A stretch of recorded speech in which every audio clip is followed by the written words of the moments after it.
Welcome, everyone, to the latest exciting season of Castaway. We now find ourselves in the Tundra. Hello, I'm Grant, your game master. Before we dive into our most dangerous season yet, I want to talk about the game we're playing, our sponsors, and their fabulous prizes, and give you a few heads up on how we play this darn thing. For starters, we are playing Castaway by Afterthought Committee. This season, our show is sponsored by the fine folks at Plus One XP. Plus One XP is running a special sale for our entire run of Castaway. Head on over to plus1xp.com and use code Tundra to get 10% off any purchase, proceeds from which will go to benefiting this season's charity, Feeding America. Before we begin, I want to give you a few heads up. This is a survival game, after all, where player death and player versus player combat is on the table. Please see a list of content warnings in the chat by typing !CW and take care of yourself accordingly. Next, a quick guide to how the rules of our game work. There are two things you at home need to be aware of. One is our stats, which are physical and mental fortitude. Each character has a modifier in these stats, as well as a special skill in each stat. Our players are starting their game tonight with a D12, but that dice can lower as they take what are called conditions. This can range from anything physical, like injury and hunger, or mental, like stress and panic. Anytime they take a condition, they will drop their die down to the next lowest one. If they take 5 conditions, their character dies.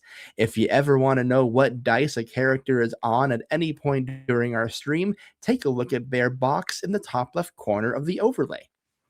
We are raising funds for Feeding America. Tons of people were impacted by the recent government shutdown. And even if it ended, folks who rely on things like SNAP are still being impacted. We encourage you to donate not just for this wonderful cause, but to also change our game. Our donors have the following options. If you donate at least $5, you are entered into our weekly giveaways. More on this in a bit. $10 will give +1 to a future roll for a player, and yeah, those can stack. $20 to heal a condition for a player. $25 will give them a secret advantage.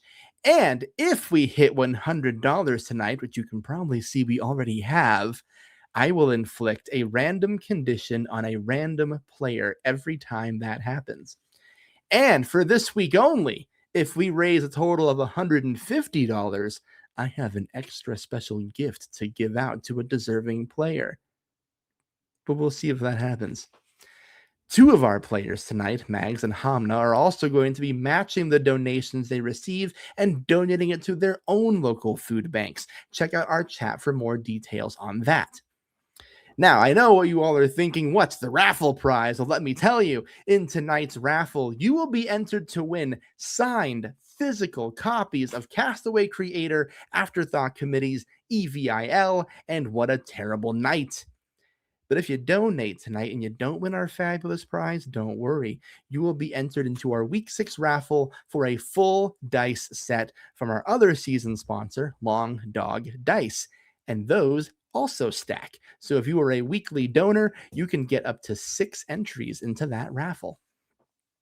Now, with all of that out of the way, the excitement's building, I take you now to the Tundra, the single harshest environment on the planet.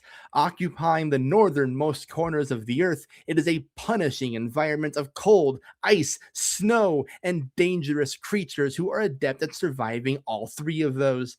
An environment that demands cunning, tenacity, sacrifice, and may still never be satisfied.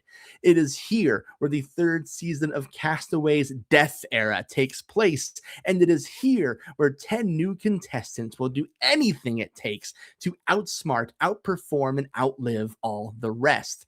This is Castaway, the Tundra. We see the camera pan to see a snowmobile whipping through the frosted forest, and we see you. Tori, welcome to Castaway. Tell me about Amanda, Indiana. Hello, darlings. Getting off the snowmobile, you see what I would best describe as an off-brand Hannah Montana. Iconic blonde wig and an outfit that looks like they took various pieces of Hannah Montana's iconic wardrobe. So there's like a bedazzled jacket and a belt that isn't really keeping the pants off. It's like over the tucked in shirt, plaid pants, kind of like the spirit is there, but it's just a little off. And they come with not much other gear besides a microphone in hand. You are welcomed. Not quite a red carpet rolling out like you may be accustomed to, but a carpet nonetheless. You see two areas in the top of the snowy hilltop. One has five purple mats, the other has five blue ones. A producer gestures for you to stand on the first purple mat. And then you see the host of Castaway, the third ever host of Castaway, Chet Cheddar. He is wearing very light material for what this weather should be looking like, rocking kind of his favorite ghost Western style shirt under a jacket. Just use your imagination. It's hot where I'm at. And he greets you and says, Amanda, welcome to Castaway the Tundra. We were excited someone of your caliber chose to join us this season. Tell me, what drew you to Castaway? Oh, thank you, Chet. It's your pleasure for having me. I mean, and then you kind of like see like the voice of their managers like speaking the back of their head. I mean, it's a pleasure to be here.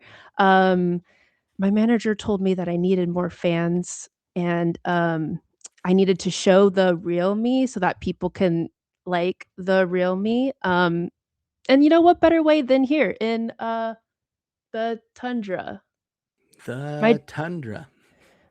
my dressing room is close, right? Oh, I'm afraid that your dressing room is now what you see before you, the great outdoors and whatever shelter you build for yourself. This is certainly an environment that will keep you honest, Amanda. Why do you say it like that, Chet? Oh, who knows why I say anything. Let's meet our next contestant, shall we?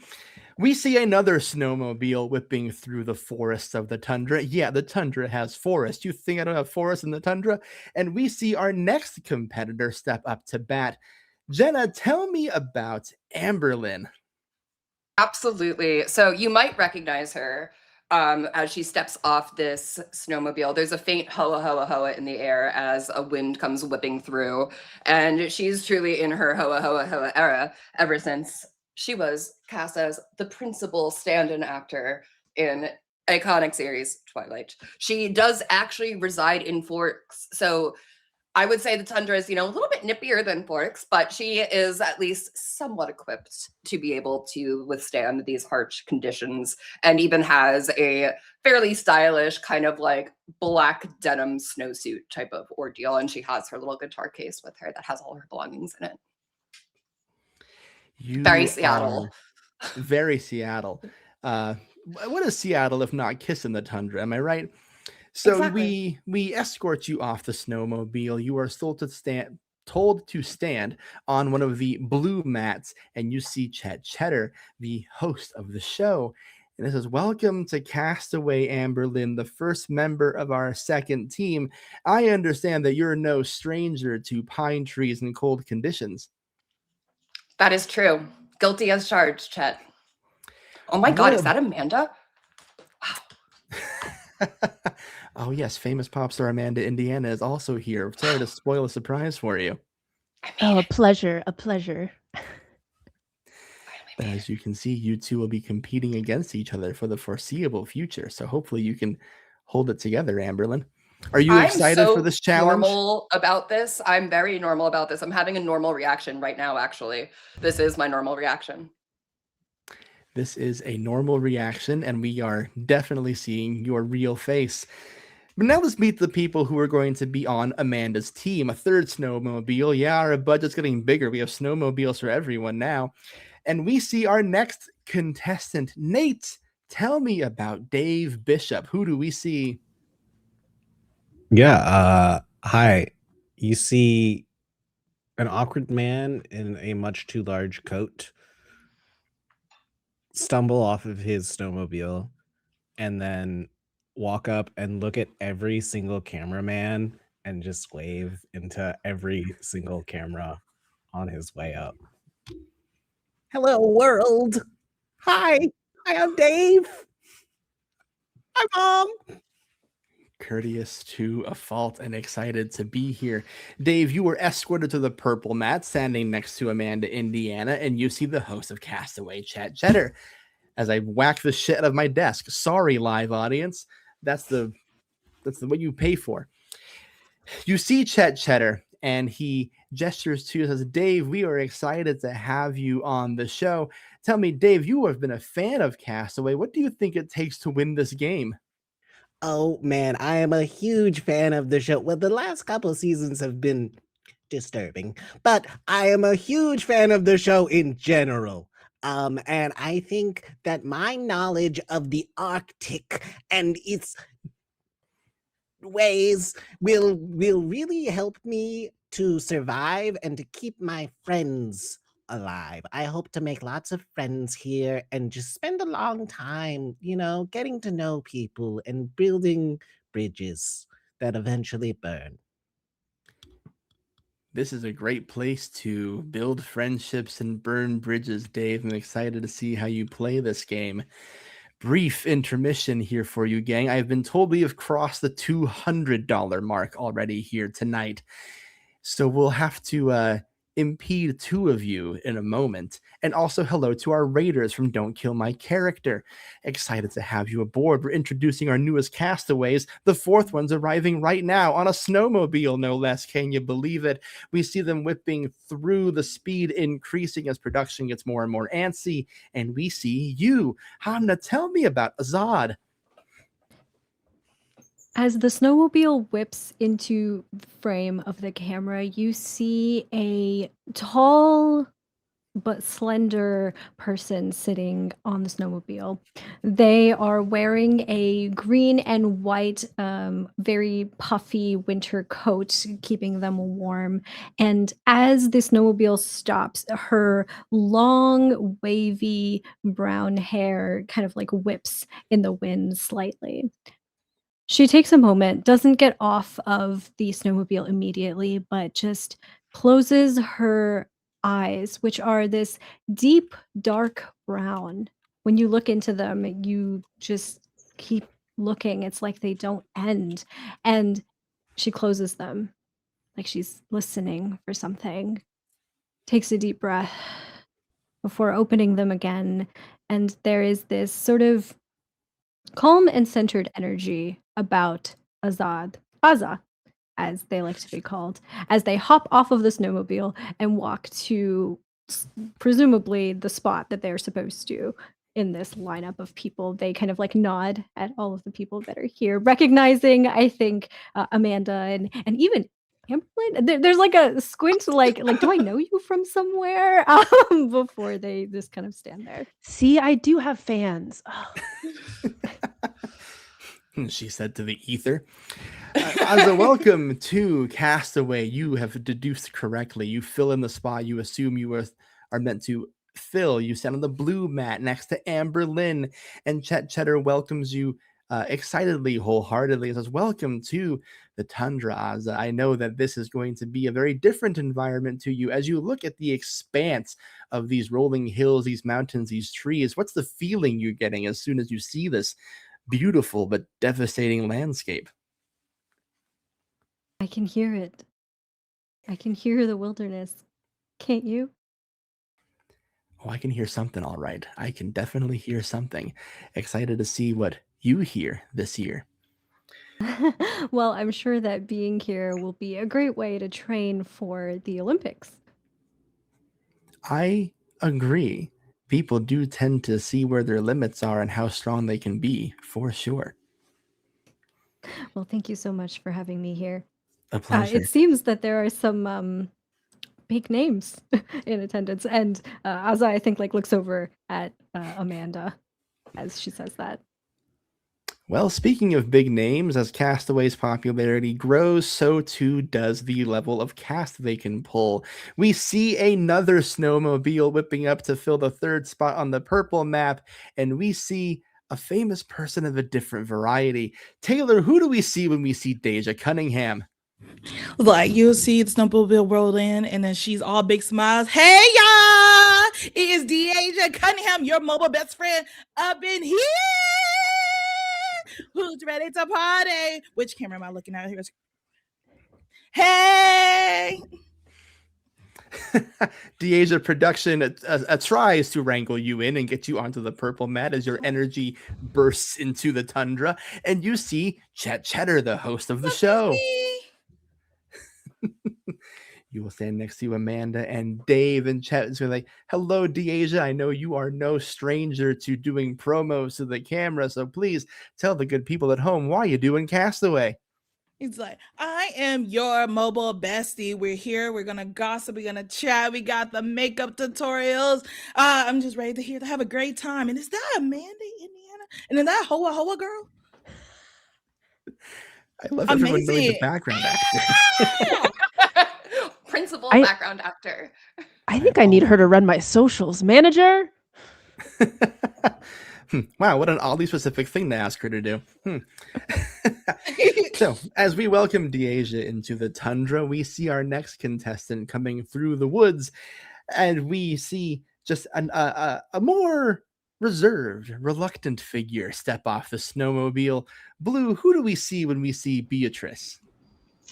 You all see I feel like you all would have seen the snowmobile coming in and it kept breaking, then resuming, breaking, then resuming, until it comes to like an abrupt stop, and B sort of struggles to get off of the vehicle. Their foot kind of gets caught. They're wearing like these super heavy boots, like a really long beige coat, a scarf taking up like half their face, but the sleep deprived eyes are absolutely still visible underneath all of the wear. And B kind of just trudges over, and they're like, hi, here, 3 camera, oh, hi, yep, hi. B, what's up? Here? And they like point to Blue and go stand over there immediately. You got it. B to the blue mat. And you are now standing there next to Amanda and Asa, and you see Chet Cheddar, the host of Castaway, and says, "B, welcome to the show. I need to ask you this question as we start ramping everyone up for this competition entails. What would winning Castaway mean for you?" B thinks for a long moment, then looks directly at the camera, and I think B just kind of is like, I'd really like to see my boss again. Ominous. Yeah. I wonder why. B, welcome to the show. You will, of course, be on our blue team, and we are going to meet our penultimate member of the purple team. This theme for this season seems to be a healthy mix of your average Joes and your celebrities, and we're going to meet another one of the ladders. Ross, who do we see when we see Maddox? As the snowmobile veers into frame, you see a man covered in scarves and bundled up, a single smoky eye peering out into the distance. As it stops, he takes off his scarf, and the camera zooms in and says, "Looks like I've arrived." The camera just did that. We didn't even tell it to do that. Hello. I think I'm in the right place. Nice to meet you. I'm Maddox. You are indeed Maddox, and you are gestured to stand on the purple mat with Amanda, Dave, Deja, and you see the host of the show, Chet Cheddar. It says, "Welcome to Castaway, Maddox. We're thrilled to have you on the show. Tell me, many different sorts of people apply to be on this show. What drew you to our friendly competition?" What drew me to the competition? What draws people to adventure? It's a question that I try and grapple in the different roles I've taken in movies and films have explored. I guess first, I've actually been here for I think a week or so. I'm doing some method research for a new role, a film coming up out, being produced by a South Korean production company called Under the Frozen Tree. Check it out. Very excited to have you all tune in. But I think it's to burn warmly in the middle of a frozen field for my princesses out there, especially. And he takes out a piece of paper, and there's like a long list of messages that he has to read out. This is a special shout out to you, Reader and Rogue. You said that you're my biggest fan. Thank you. Cheddar nods his head and says, I think you'll find that people who put themselves through this test do find a way to burn brightly one way or the other. We either burn or we freeze. Either way, we should end in a sparkle. We'll see how your story ends then, Maddox, as we meet the penultimate member of the blue team, another snowmobile coming through the woods, powder flying everywhere, and we are introduced to you, Mags. Who do we see when we see Dennis? So you see a 5'10", very slender build man with chestnut brown hair and green eyes, very thick, not thick, like medium thick glasses like on his face. And he's like peering up, and his attention seems to be everywhere but directly in front of him, mostly looking up into trees, like around like bodies of water. And you can see he's wearing a Autobahn sponsored beanie and a Patagonia quarter zip. And he hops off on the snowmobile and is very eagerly walking up to the camera. As any confident white guy would. Dennis, you are led to the purple mat. You are standing next to the likes of Amanda Indiana, Dave Bishop. No, you are not. You're on the blue team. You're standing next to Amberlyn Evans, Hassan B, live TV. And you are, an intern put you on the wrong mat. They're fired. Now you're on the blue mat. So, Chet Cheddar looks at you and says, welcome to the show, Dennis. We are always excited to have people from your line of work being present here on Castaway. Tell me, what message of inspiration do you hope to give to everyone watching you out there? Well, Chet, it is certainly ice to meet you and everyone on the crew today. My message of inspiration is to show all the kids back at Moxfield Elementary School in my 7th grade English class that anything's possible if you put your mind to it. And to my wife, Gracie, thinking about you all the time, girl. Always good to send love to the people back at home who are rooting for you. Which will bring us to the final 2 members of our season.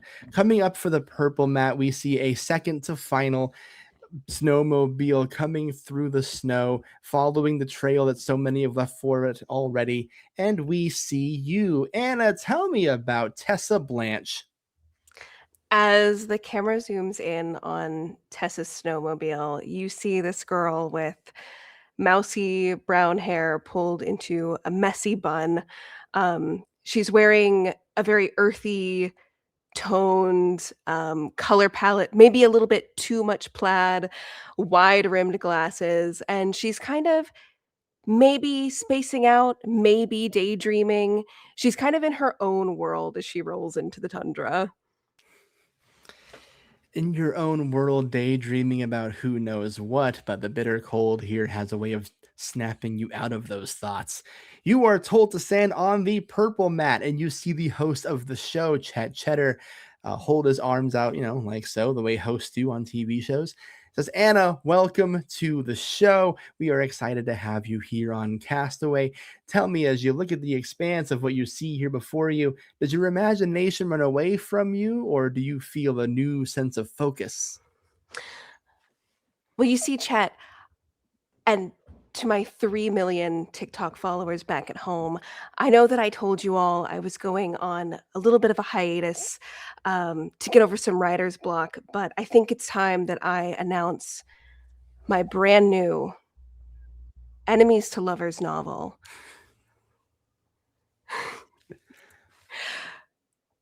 Frosty Touch, Burning Hearts, and I intend to take inspiration for my upcoming leads using my experiences from this show. I thought that it would be better to truly be out in the elements and feel all of that emotion firsthand or secondhand. And in the elements you will be. There's no hiding from them here. So you'll certainly have plenty of cannon fodder for your upcoming novel. Hope you get to write it. And with that, we will bring us to our final contestant coming in on the 10th snowmobile. As is tradition, the last one tends to be a little nicer for some reason. Maybe we get one good one in 9. You buy them in bulk, who knows? And we see you, Abigail. Tell me about Lori. You see a petite, very excitable figure, sort of, kind of waving at everyone as she approaches. And she hops. I want to say she was riding side saddle on the snowmobile just to see if she could. And she's going to hop down and run on over to the wrong spot before someone shows her where her spot is, and she kind of shuffles over and turns around and just kind of can't really stand still that much. Just looking around, looking at all the cameras. And girl after my own heart can't sit still. Lori, you are welcomed by Chet Cheddar onto the show. It says, Lori, welcome to Castaway. We are thrilled to have you here. Tell me, what has you so excited to be part of this brutal season? Oh, well, my application got rejected a few times, and so then they called me up like yesterday and told me I was going to be on TV. So, and she waves to the wrong camera. So many cameras can be the wrong camera, you know? Chet says, yes, we unfortunately had a last-minute dropout, so we are excited to have someone who has applied so many times to the show be present here with us. Thank you for coming on such short notice. Of course, anytime, anything you need, anything anyone needs. I'm a team player, and I love you all. Hi, is that the ho ho girl? I follow you on TikTok. Yes, the ever famous Amberlynn Evans from Twilight, a thing that is now canon in the Castaway universe. She hair tosses her side braid. Everybody, welcome officially, once and for all, to Castaway the Tundra, our 3rd season in the Death Era. I don't need to tell you all, you're well familiar with what we're doing here, but this is a new look, a new project for us over here on Castaway. As you know, your goal, as it always is to form alliances, win challenges, vote each other off, and be the last person standing to win the $1 million prize here on Castaway.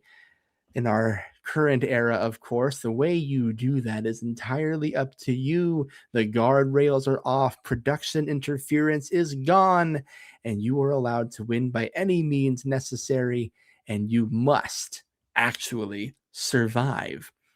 Behold the Tundra, our coldest environment yet. The temperatures are dropping as we speak, below freezing already, approaching dangerous levels. You're going to have to be asked to trust in each other, find food, water, shelter, fire, and of course, betray the very trust that you will need to even make it out here. So I have to ask you all, are you still excited? I'm sorry, Yes. wait. You said no shelter, no dressing room? Only ones you can build, Amanda, and there are resources to do that if you're savvy enough. And you called it the what era? Death! My manager didn't tell me we could.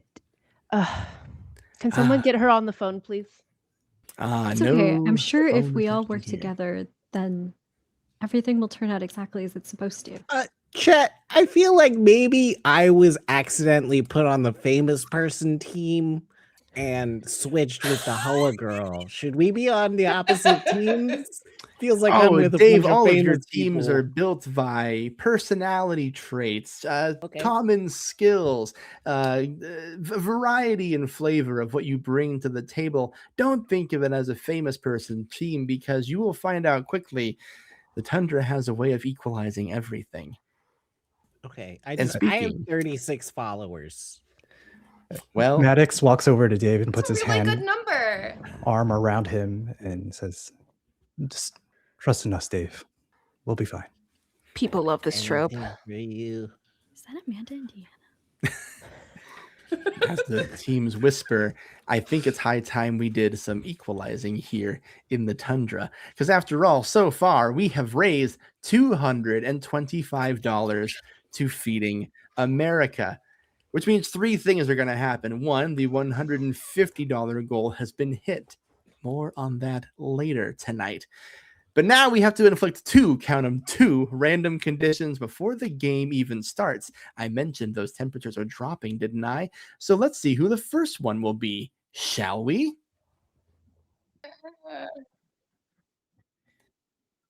Behold the death wheel. Is that the Wheel of Pain?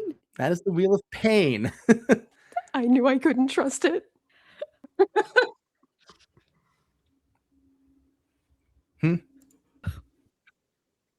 Ah, yes. Looks like our first victim to the Wheel of Pain, a brand new thing for Casper the Tundra, is Beatrice. So, Blue, you are down already to a D10.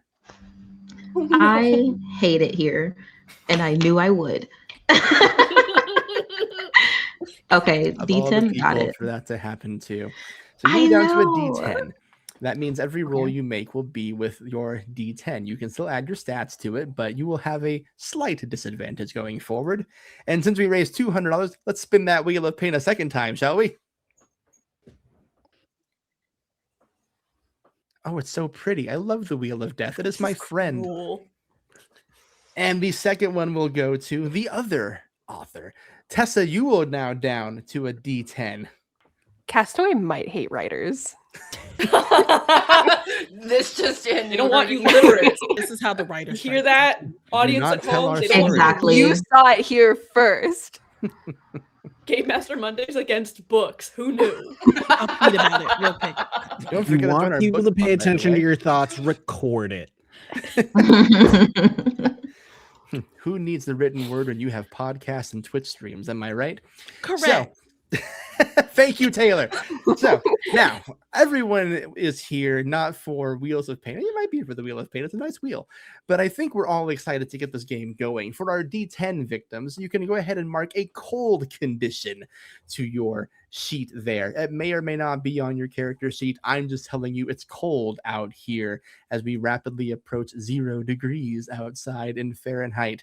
To the Canadian players, I don't know Celsius. I'm so sorry. Whatever that is for you. It cold is what I'm saying.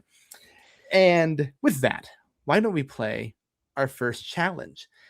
So challenges here at Castaway, for those who might not be familiar, Amanda, we're going to give you challenges every single week. In these challenges, you will work as a team to be the first to complete certain things. If you win your challenge, you will be safe from what we call the voting ceremony. You will not lose a member of your team, at least not by vote. I don't know what happens to you at camp. That's between you and God. But as far as the vote goes, nothing will happen to you. And you also win rewards that will help you at your camp to stay alive.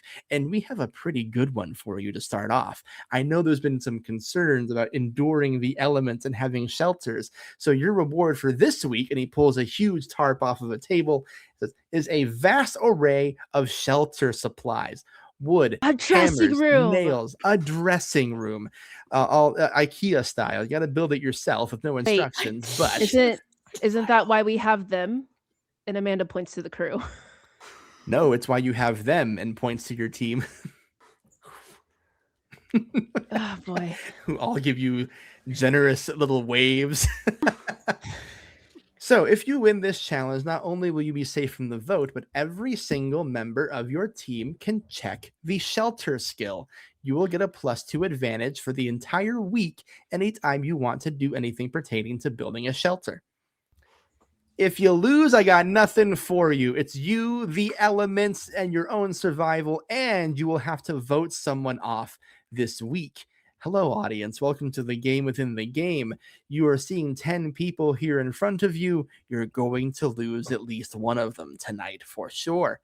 But you can help protect them by donating to Feeding America and being entered into our raffle. Without further ado, let me introduce you to your challenge for this week. And as you all turn around to face the other side of the mountain, you are on a mountain after all. It's a steep hill. And the best way to get down a steep hill covered in snow is through skis.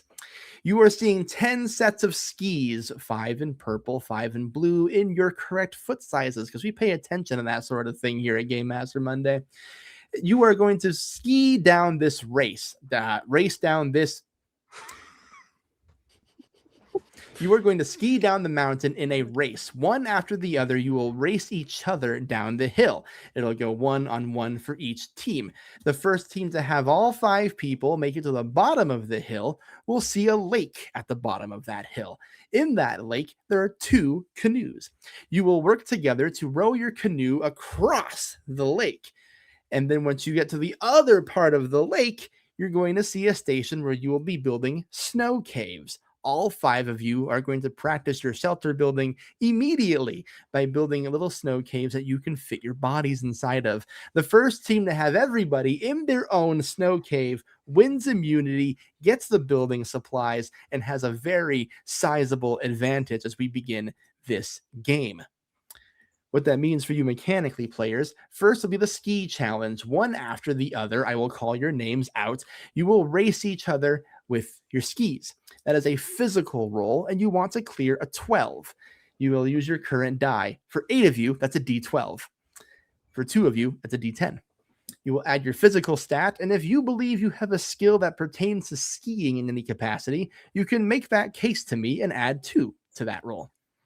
When you get to the canoe, that's going to be a team event. All of you are going to roll your die at the same time. It's going to be physical, and as a team, you got to clear 50 to make it to the other side of the lake.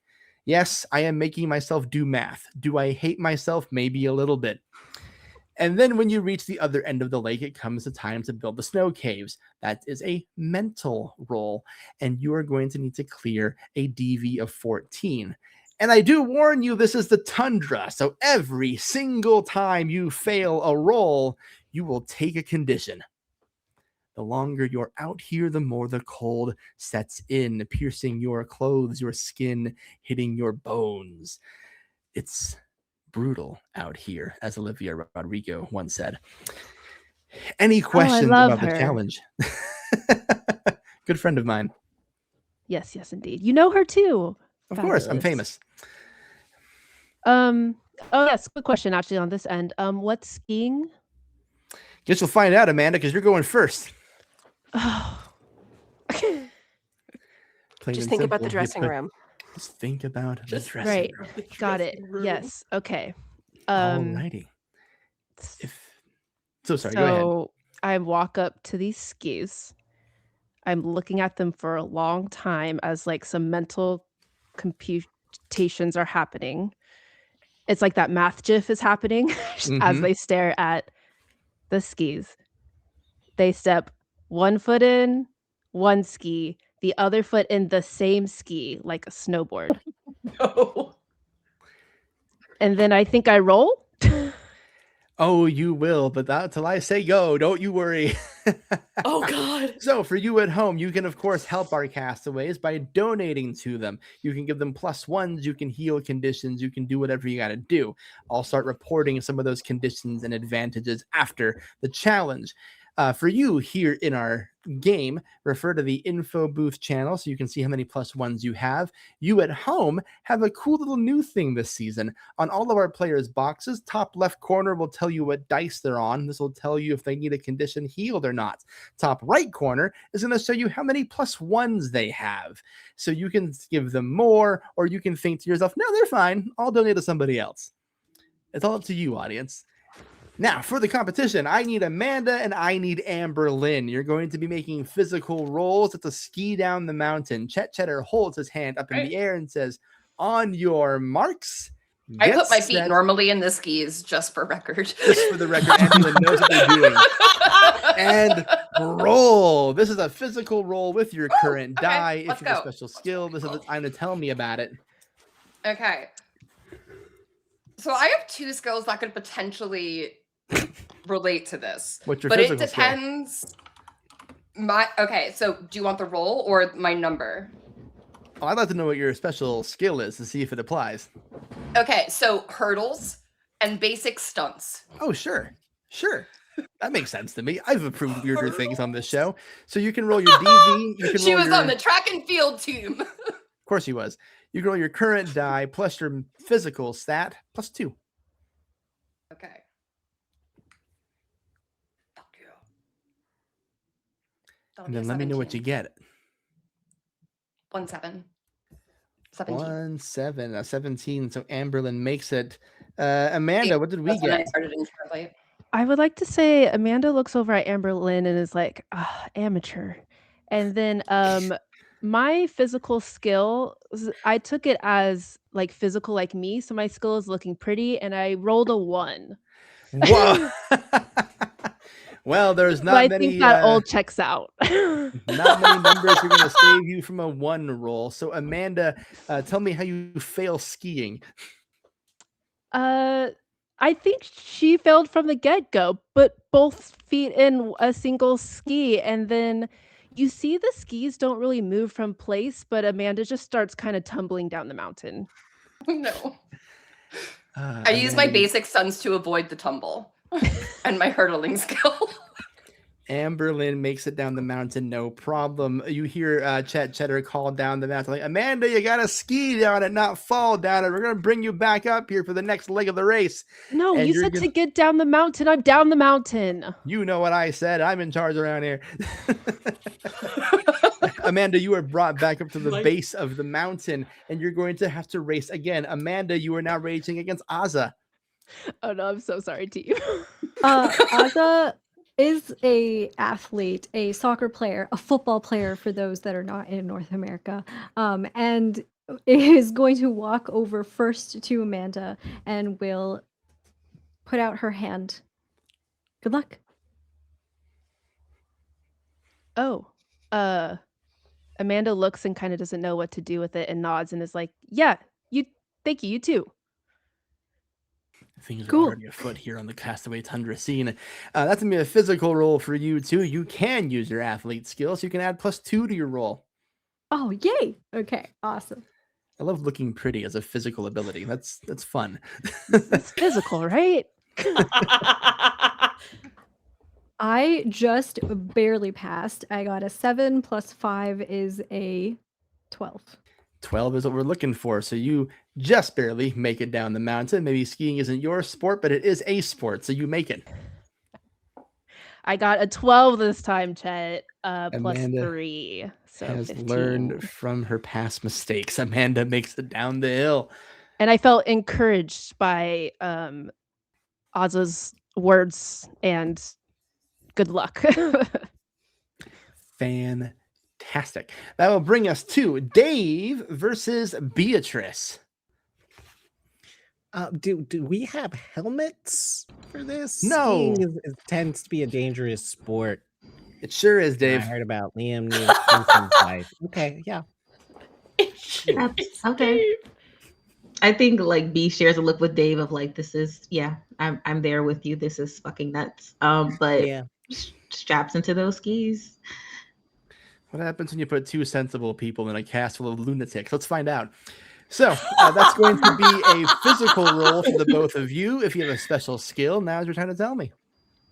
I have navigation. Could I finesse that? I can kind of weave like a nice little safe route to make it down the I'll mountain. allow it. It's the first roll of the game. I'll be benevolent for a little bit. Oh, I You know forgot to what? I'll take mention. what I Hey, can get. Amanda, you know how you failed that first roll? I should have told you. You're down to a D10.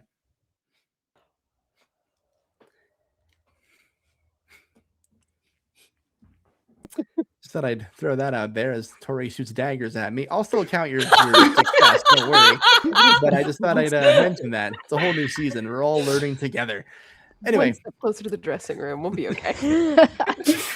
that great dressing room in the sky. Dave and B, go ahead and roll your current die for me. Plus your skill. Oh fuck. I'm talking to my manager after this. Yeah, you absolutely might need a new manager. I got a 13. That'll pass. B makes it down the mountain. Dave? I got a 16. And Dave makes it down the mountain. We have Let's go, Dave. I just realized, gang, I have not told you your team names, and I should probably mention that. Oh, we have What's those? our team You name? do have team names. How foolish of me. I've only done 2 of these. You'd think out of really important things.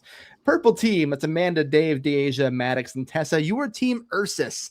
You receive a purple flag with a black visage of a polar bear on it. That's so cool. Amberlyn, Aza, B, Dennis, and Lori, you are team Iagopus, and you receive a blue flag with an Arctic fox on it. Iagopus! Iagopus! Iagopus! That's a little hard to chant, but we'll do it. Iagopus! Iagopus! Got this. That's Castaway, baby. All right, let's get back to the game. Deasia, Dennis, you are up for the ski race. Let's get it. I would like to argue Dennis has hiking as a skill from his extensive history of birding. And I think safely knows how to navigate mountains. What is skiing if not weird hiking? Sure. I was about to say, they're basically cousins that get together at family parties. Phrasing, but okay. I got a 13, boss. A 13 to Dennis. Fantastic. That's passes. I got 16. Fantastic. Deasia also passes. The brief moment of separation between the two teams has not been too large of a gap so far, but that brings us to Maddox and Lori. Week 1, we're learning where everyone lives. Maddox and Lori, you are up for the ski challenge. Iagopus, more like I got this. Hey, yo! I thought Dennis had The rest dad of our jokes team this is down season. below and can't hear this. What? I heard it in my heart. Does Lori have trouble getting into the skis or like getting all set up? Just out of curiosity.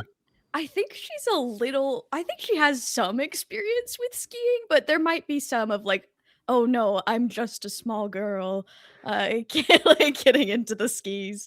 But okay, yeah.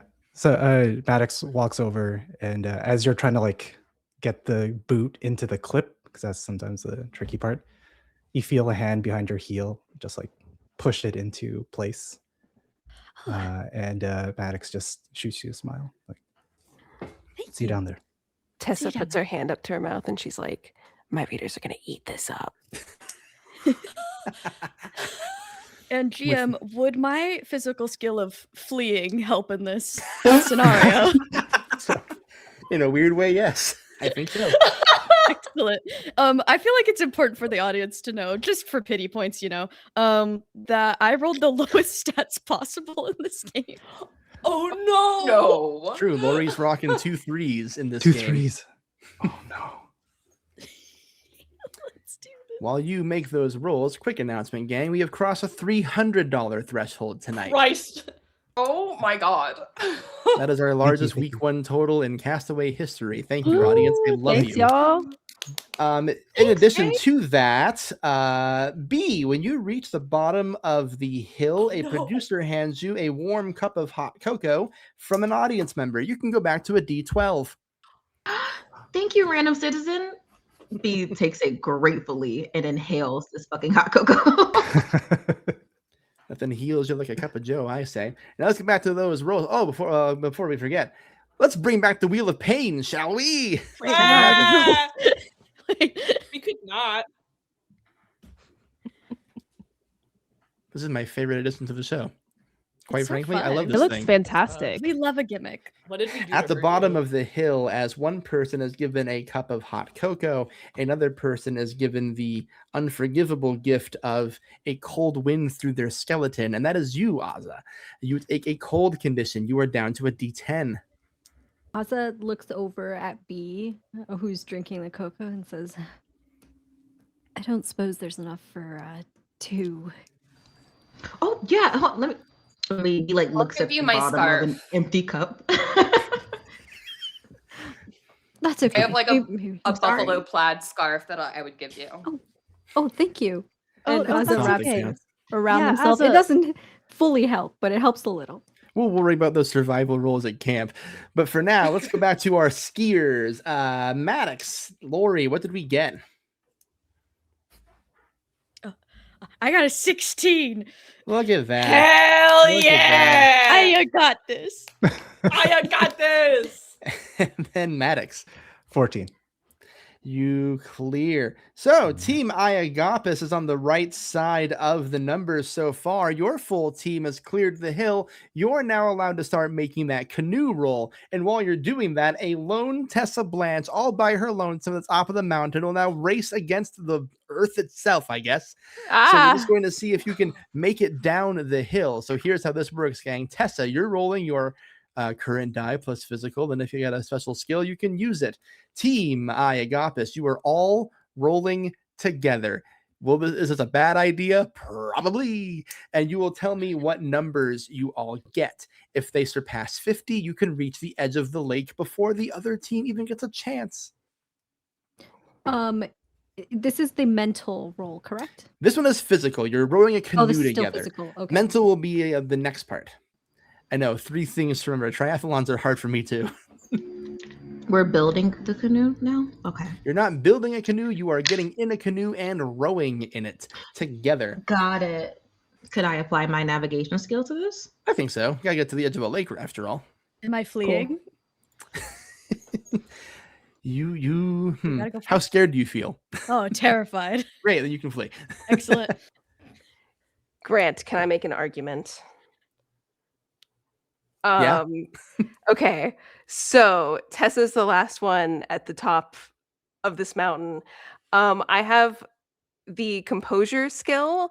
I think she sees that her team is like really behind right now, and it's making her a little bit shaky, a little bit nervous as she gets onto these skis. Can I use my composure skill to lock Composure's your the mental fuck skill, in? right? Oh fuck, it is. Unfortunately, not that one. That is the part where I won't be lenient this time around. Okay. Then I rolled an 11. Not quite. So you are not able to get down to the hill quick enough. You fall, you bail, whatever you want to call it. And Tessa, you are down to you're down to a D8 now. Oh no. Those. This would be a good thank time you, to remind voice from the ether. and the you can also use your +1s while you get reset on that mountain. All right, Team Iagopis, I'm going to go one by one and see what your numbers are. Amber Lynn, what did you roll? That would be a 13. Unless good quick start. changes applies. What I one don't could think so. assume that that in between triathlons, what is that if not a quick change of the of theater? Wouldn't recommend exposing yourself to the elements this early for a quick change. Azza, what'd you roll?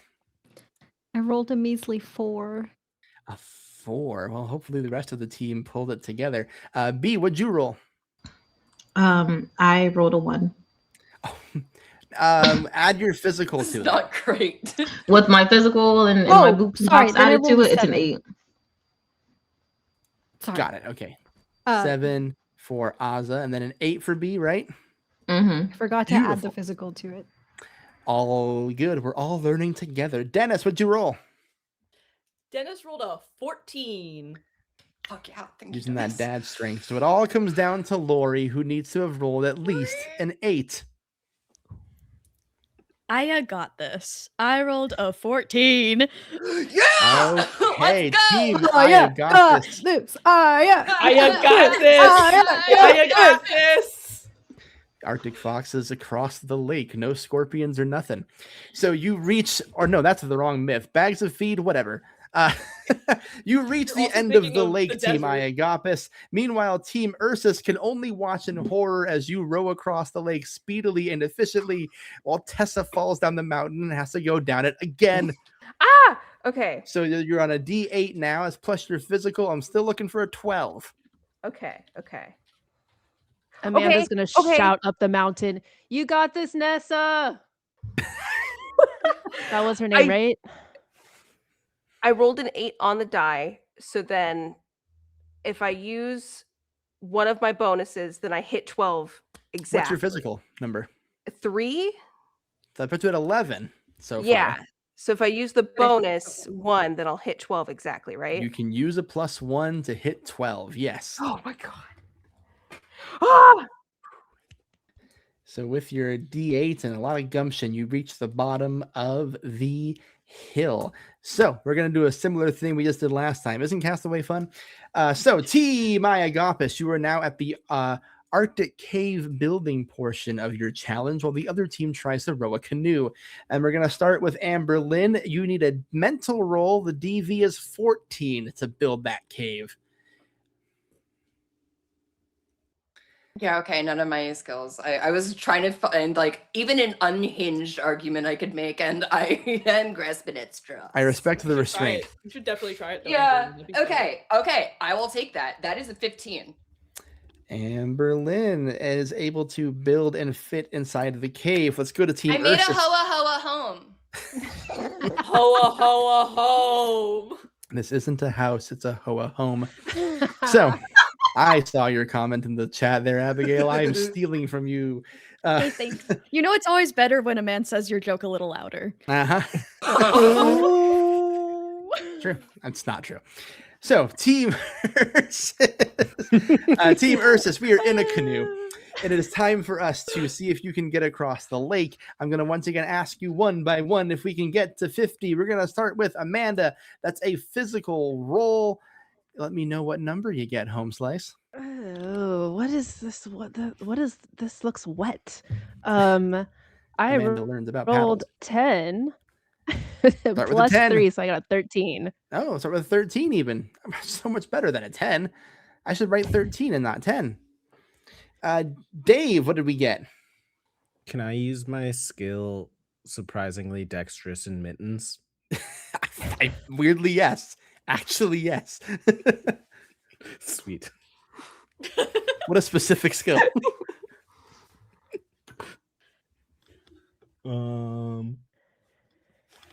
That is a 12. So far, so good for Ursus. Deasia. 15. So far, so good. Maddox. A 7. In which it all comes down to Tessa. You need at least a 3. Oh, okay. Surely nothing could go wrong. Can I use my crafting skill? For rowing? No. Damn it. Okay. For whatever reason, my brain thought that we were building the thing. Hey, okay. That's with my bonus 5. Just makes it. So you're able to close the gap. The challenge is not so challenging anymore. Only down by 1 player. We are now racing to see who can finish building the caves fastest. Amanda, you are up first for your team. You are now building a cave parallel to Aza. Okay. This is a mental roll. This I is wanna clear mental now. 14. And are we building this cave together? But I'm going first. 1 cave per person. Gotta build one you can fit inside of. I thought the can dressing do room would be this. pre-built. That is a 10 Total? Yeah. Not quite, Amanda, Indiana. You are struggling to comprehend the ice blocks and snow formations and how you can possibly get them to stay upright. Aza, what'd you I'm roll? poking it. Like, what is this made of? Can I argue that my mental skill communing with the wilderness will help me here? Well, you are using pieces of it, so I don't see why not. All right, then let me roll. Damn it. Even still, I got 11. Not quite. Okay, so Amanda and it's Azza, you get to 14, right? roll. Again, it is a 14. Now, the Okay. thing with failing rolls this season, of course, is you are using your hands and stuffing them into the snow, holding ice as you try to navigate your way through building these things. Amanda, Indiana, you're down to a D8. Azza, you're down to a D8. Okay. It's a little bit harder the longer you stay out there. Oh God. I got a 10. Oof. Okay. Amanda? I got 6. These Hey, Frank, what are. happens if everyone dies in episode Wouldn't that be 1? crazy? This would be a good time for me to mention a few things. One, don't forget you have bonuses. Two, hi audience, do you want these fine folks to die already this early? And three, Give us your money. if we get to a point where the number is no longer clearable, you have two options. Oh dear. One is you must roll a crit, the highest number on your die to succeed. The other, if you do feel the cold specter of death looming over you, we do have a fail-safe for you in the challenges. It is a disadvantage to your team, but you can choose to bail out of a challenge. You can choose to sideline yourself and hope that the rest of your team finishes in the majority. So, for Can example, a team member who's already finished help another team member? there is options for helping each other as well. Yes. Okay, normally not interesting. available in the challenges, though, but we'll talk about Okay. that particular mechanic later. So I will say that if there's any point where you're like, I'm a little low and I don't want to risk death already, you can choose to excuse yourself, knowing that it'll be up to fewer of your team to complete the challenge. I'm gonna be so for real. I'm at a D6. Got a so, D6. And I have a +1 and a bonus that I've been given. And I have a +7, so that's +8. So I would need to roll a 6 on my D6 to meet it anyway. That is true. Can I gift her my +1? Actually, yes. You can also gift Okay. +1s to each other. I would like to do that. So they need a 5. It's better than just one number. You need a 5 or a 6. This is probably the toughest spot we've been in this early in the competition. What is the number we're trying to meet? It is a 14. And I also went down to a D6, right? Yeah, we're in the same position right now. Okay, Yes. okay. I'm just Amanda is still computing. You can see it's taking her harder and harder to think of what to do. Okay. Amberlynn, what does it look like for you to help Azza in this moment to sort of narratively add She'll the like shimmy +1? out, and then she'll just kind of like move her hands, be like, no, and then you pack it up, and then, but she's like trying to say it hushedly so that the other team can't hear, but like is also trying to genuinely be helpful. So it's very conflicting mentally, honestly. Okay. And Azza, I think, puts their hands down onto the snow, and we'll just kind of take a deep breath. I'm going to roll and hope for at least 5. Please. Fingers crossed, gang. Okay. I got a 6 on the die, which is enough to make it. Thank you, everyone. I will. Yeah. Can we retroactively not have the +1s used for this, because we don't need? Have Amberlynn's. We need mine, but we don't need Amberlynn's. Amberlynn can have her +1 back. I'm okay with that. Azza just makes it. God, I love Castaway. Amanda, how we doing? Okay. I would also like to make an argument, Chet. Yeah. So my physical fortitude, I know we're not there, but my physical fortitude is looking pretty. That's my skill. My mental skill is telling people what to do. Can I combine those skills and look to the crew for assistance in this role so I can add +2 to my roll? Well, you can certainly use a telling people what to do skill. This is a win by any means necessary thing, and the crew is kind of a nebulous, statless NPC. So sure, I for the want to look narrative of around it. and be like, can someone tell me how does this work? Well, we're gonna make your roll and see how down the crew is to assist. So, what's your mental number for me? My mental fortitude is 4, and if I use that skill, I get a +2. So you would need to basically roll the 6. Did I set the DV too high on this? Oh well, it's all a learning process. Can Okay. I Maddox? rolled a 5. Is that the math? You would need a 6. But what were you gonna say, Maddox? Oh I wait, was are you gonna- using a +1, Amanda? +2. Skills out of +2, right? Yes. Do you have any +1s that were donated to you? I do not have any +1s. That- Maddox, what were you gonna say? I was gonna say if I could help Amanda, I think that would be great by giving her one of my +1s. That would pass it for her. So yeah, you can. The thought here is Maddox has a foraging skill, so he'd look around for something that it's hard, easy to hold, shovel-like, and just like huck it to, I guess, Amanda, who then passes it to like the crew to then like dig a little bit more easily. You will use that additional +1 to pass, and then good news, as you take your little frostbitten fingers and go to the side, the producers hand you warm towels, little heating pads for your hands. You both can go back up to a D8. Thank you, gracious donors. Thank you, donors. Thank you, beautiful human.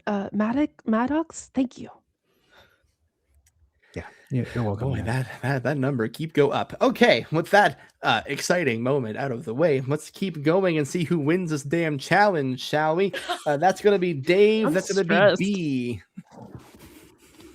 Can I use my skill extensive knowledge of Arctic zoology to dig like a Arctic fox in the snow? This is the only way you can min-max Castaway, just for the record, gang.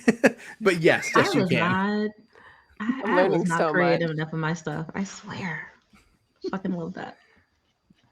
To quote a D&D player I had many years ago, I did not think big enough. I am seeing that now. No, truly, truly. But this is mental fortitude, right? This is mental fortitude, Okay. which a lot of you have 6s in. Not all of you, but a lot of you. 17 for B. B passes. No fuss, no guff. What'd you get, Dave? 14. That is exactly what you need. Team Iagapa still has the lead, but the lead is narrow. That's Deasia. That's Dennis. Can I argue for Dennis to use his skill in foraging to help build his little tunnel? Yeah, I mean, we used it earlier, so why not? You're Oh, hell yeah. foraging snow. Yeah, I'm also using that same argument of foraging. A lot of foragers this season. But So I'm yeah, talking- Foragers. It'd be like, hey, besties. So we're going to talk about my trip from Antarctica, where I watched penguins. They stuck their heads in the ice to forage. I'm not going to put my head in, but I'm going to put my hands in. She sticks her hands in and starts trying to forage. Yeah. what a great visual. I love when my my makeup artist YouTubers are just really good at their hands, you know. So engaging. All right, go ahead and make those mental rolls for me. 19. Passes. That's pretty good. 18. It is still neck and neck, and as it has all night, it comes down to Lori, and now Maddox. Okay. If Lori passes this roll, Team Iagapis wins. Would you say, because again, I'm the littlest guy and it's so cold, would one be sympathetic in this scenario? As that is my mental skill. Your mental skill is earning sympathy? My mental skill is I'm sympathetic. Oh, you're sympathetic. No, it is earning sympathy. Like people are sympathetic towards me.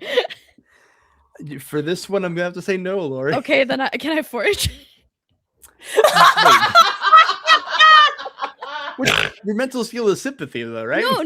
There is forage too. Forage is on the list. Why do you have 2? You usually have 1 at each column. I thought you had to pick one. I thought you had to make one. And One then- physical, 1 mental. Argument if the other GM 5 didn't Lori speak is the to you, littlest you could guy. pick a different I one. understand now. So I'm not sympathetic. No, we can just Great. gaslight chat. It's fine. I'm like, all wait good. a damn minute. No, Chet, it's all good. Thank you for keeping me honest. So you can choose your sympathy skill or your foraging skill. The other has to go. So I'm keeping my sympathy skill. Many of us in life must choose to be either a sympathetic person or a forager. Today, Lori has chose to be a sympathetic person. So, Lori and Maddox, you're making a mental roll. No, I got a 10. Not quite, Lori. What'd you get, Maddox? 14. I think just on. Just As, on is correct. Yeah. And Lori, the littlest guy in the camp, you were down to a D10 as your hands get colder trying to build that snow cave, which means it's down to Tessa Blanche at a D8 and Lori Wells at a D10. Whoever passes this roll first will win the challenge. If you both pass the roll at the same time, highest number wins. Wait, pause. I believe, if I have been paying attention, that Lori cannot pass this roll unless she crits. That is correct. Unless someone wants to donate a +1 to her, because she, of course, only Donate a has. I will Plus donate a one. +1 to Lori.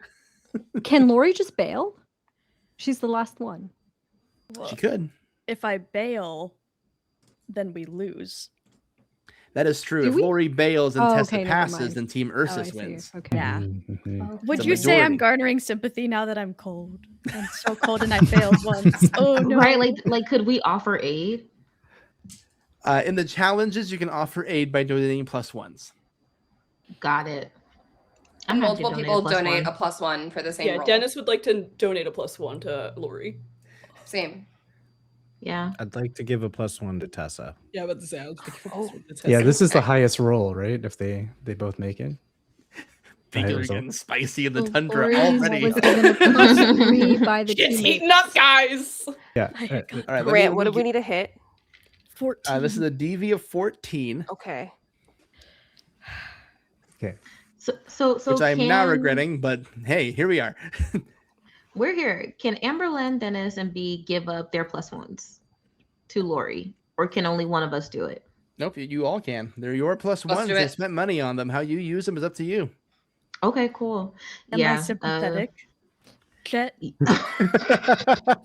Can you open your I eyes mean, and your mind? can you open your heart, Chet, to a little gal for stealing my joke? Let me see what the chat says. We're stealing my joke. Oh boy, I'm not well, the above chat seems to blackmail. be sympathetic towards you, so I guess we're. You know what? No, we said no earlier. You're getting +3 from But your I friends. failed, so that's sad. The circumstances, they've changed. Circumstances. Circumstances have changed. They've evolved. There has been more lore added to the books. Mm-hmm. I'm getting Had a Perhaps colder. whole so cast get mad at cold. me for one thing. Guys. Holy shit, the whole chat. We have even the audience Run it really up, wants Sympathy. to The see sympathizer. Grant, you're Lori outnumbered. not I'm sorry. die of 50-person exposure. Twitch Now stream is real. Dragon Ball Z spirit bombing me right now. I will Stay defer to strong, you, Grant. Chet. Okay, Stay okay. strong. Let me get Stand my your head on ground. straight. Okay, so if I heard correctly, we have Lori at a D10, Tessa at a D8. This is a DV of 14. Tessa had 2 +1s donated to her. I think No, it was I'd like- 3. It's 3. I'd like to 3? donate my 2 +1s, if that's okay. If we're gonna give Lori sympathy, I'd want to give both of my +1s over. So it's 4 +1 to Tessa. Okay. Is 3 this +1s mental or physical roll? mental. Okay, that's what I thought. Yeah. So I And then Lori has Um, a +3 on top of her D10. And the chat wants me to give her sympathy. Don't do it. Stand your Grant, ground. I Prove you're think strong. you gotta do it. Think of the views. You have to do Do it. the right thing. I'm not saying Okay, okay. I think it evens out if we do it that way. I think. you don't have to do this. It was a bit. Heard. No, then. Cool. So. Okay, let's do it. No, let's do it. No! Shot yourself in the foot. No. No, I think in all actuality, I think a D10 +3 and a D8 +4 is pretty much as close to even as we can make this. So we're gonna do a mental roll and we'll see what happens. In that case, Abigail has to roll at least an 8 to Okay. pass. So if it's sorry. What's happening? Okay, I don't know. I'm Okay, so I rolled an stressful. 8. What's your total with that? I don't know. What am I doing? Okay, so you That's rolled an 8 11. on the die, right? On the So die, 14. yes. 3, so plus 3 for your mental, so that's a 14 total. So Tessa, what'd you roll? I rolled a 7 on the die. My mental fortitude is 5. That's a 12. And you That's without the had how bonus. many plus ones? 4? 4. So that's So 16. you both pass.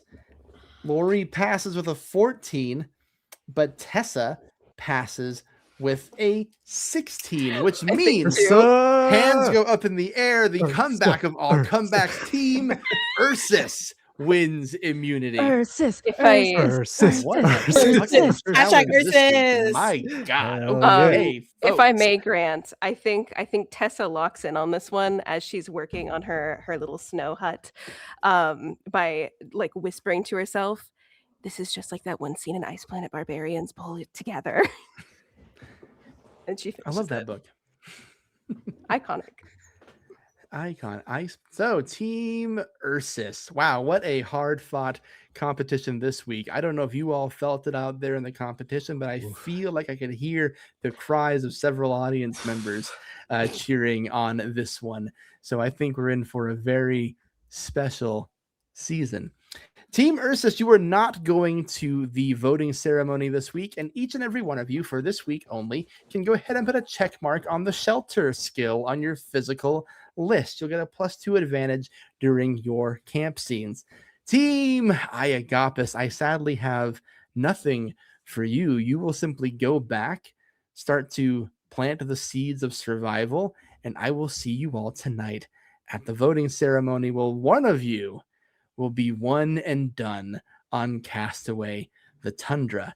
And we have had such an exciting first week here so far, folks. I think we could all use a break. Thank you all for donating to our season here so far. We're going to take a 10-minute break. We are currently at $340 raised for Feeding America. Thank you all so much for your generosity. The game will continue in about 10 minutes. It's going to give me a moment to give these people all of those secret advantages you've been donating to them for the past hour and a half or whatever. So go get some water, take a bio break. We'll see you in 10 minutes, and we will see how Team Iagapis fares on their first week at camp. Wave to the camera. We'll be back shortly.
Welcome back to Castaway, the Tundra. For those of you who may have just joined us, we're raising funds for Feeding America. We've so far raised $390. If we make another 10, I get to hurt somebody for fun, for charity. Come on. But we have more important things to do in the world of the game. They don't know anything about charity. All they know is the game. We see Team Iagopis. You, by the skin of your teeth, despite having that early lead, failed to win the challenge. You are brought to your campsite, if you can even call it that. It is a large clump of snow, a dense forest in the distance, a glacier looming over far in the distance. You have no supplies. You do not have immunity. One of you is at least going to be voted off tonight, and you are faced with the reality that you must survive out here. So let me tell you about your options at camp.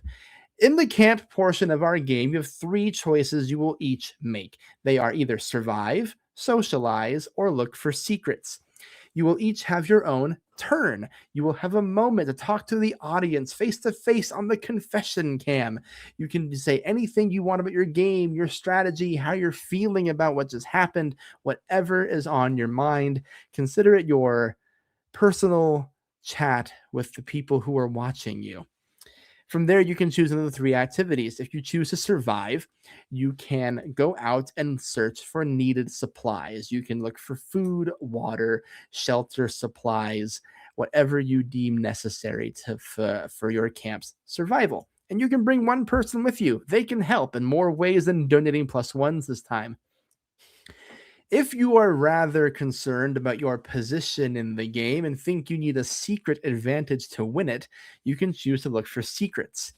There is, of course, one immunity skull hiding somewhere in the tundra, which, if you find it, will protect you from one vote off.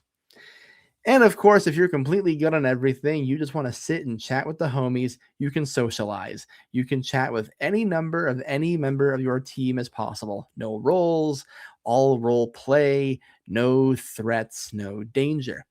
And I will warn you, survival seekers and secret finders, failed rolls still lead to conditions. It is brutally cold out there.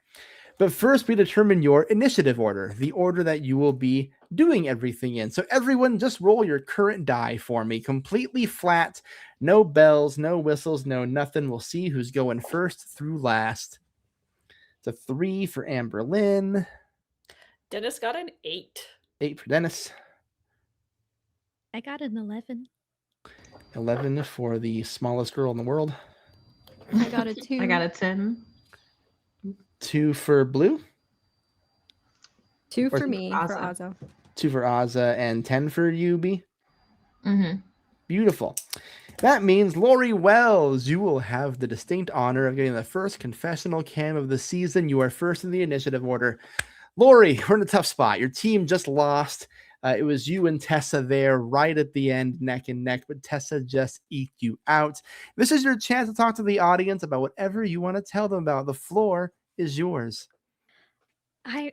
Even though we lost, I am so thankful. I mean, everyone banded together to help each other, and I really felt like the audience was rooting for us too, and it felt really nice. And I am really excited to hang out with everyone, and I think I did pretty good there the first 2 challenges. So I'm hoping to prove that I am a viable part of the team, and I am really happy to be here, and it's a little cold out. It is, in fact, a little cold out there, Lori, which means you get to choose the first thing that we're going to do at camp. Would you like to survive, look for secrets, or socialize? Lori's blaming herself for the loss of I got this, and she's going to survive and is gonna try to help out. An excellent choice. But before you do that, we have raised $425 for Feeding America. Oh my god! big numbers here in the tundra, which means, shadowy producers, can I please have the Wheel of Pain?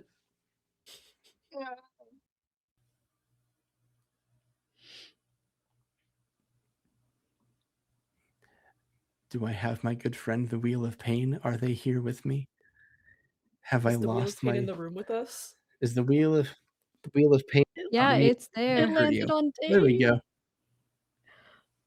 go. For some reason, I can't see it. Who did it land on? Dave. Dave. Dave, wherever you are over on the Ursus camp, you are now down to a D10. A distant ow. Back to you, Lori. We're surviving out there, and quite frankly, you need a little bit of everything. So your survival options that you need to make sure you lock in to prevent conditions during the night. You need food, you need water, you need shelter, you need fire. Which one would you like to contribute to? Well, in all the survival shows that I've watched, I have heard that even in the cold, and actually especially in the cold, water is very hard to come by and is very important. And so I'm going to start with water. An excellent choice, and I'll even tell you how to get water. But first, would you like to invite someone to come along with you? I would love to. I would love to invite Dennis. Dennis very eagerly comes with you. Being like a 7th, 8th grade teacher, he very much supervises a lot of like the boys' camping trips and shit like that. So he has this experience on hand with him at all times. Of course he does. Why wouldn't he? Exactly. So, to look for water, there are a few different options here in the desert. The desert, where am I? The tundra. A different It's like version a of desert, myself but possess cold. my body. Antarctica's a desert. Anyway, there are 3 ways to get water in the tundra. The easiest, of course, is to just melt some snow. So you can choose to do that. It might not get you a lot of water, but it is an option. Second option, you can choose to look for a stream. While they are rare and they can be frozen, they do exist out there. Hell, you saw one on the canoe. But of course, the big source of water, should you choose to endure the trek to get there, is the big glacier off in the distance. Each of these has a different DV to clear for getting that water. It's up to you, Lori. You are the head of this expedition. Gosh, snow is just all around us. But everything I've we had heard- to get here somewhere. We're not that far from the stream. Yeah, we had to we had to get from the stream onto the snowmobiles. Exactly. I think we should look for a stream, especially maybe there's some birds nearby. I mean, birds need to drink water, and they can't get it from the snow. Look for some snow turns today. Thank you for reminding me. And you're a good lookout. I hear I'm one of the best. So thank you for saying that. You're welcome. It's just gonna start walking around. Oh, makes you think about your dad, doesn't it? So It we're sure looking does. for we're looking for a stream. If you want to locate that, the first thing you have to do is make a mental roll. That's a DV of 13 to find one. Can I argue that this is going to be a foraging skill? Yeah, you can. All right. And do we both roll for this, or You can both roll for that. Yes. got it? Okay. No. Hey, benevolent Grant. Yo. May I use my +5 bonus that I got from a benevolent donor for this right now? Have you rolled yet? Yes. Then no. Fuck. The +5 bonus, for those of you who have it, must be announced before you roll. Okay. A lot of you got advantages during the break. Thank you, donors. Thank you so much. Well, I forgot about. What was the DV on it again? 13, 1-3.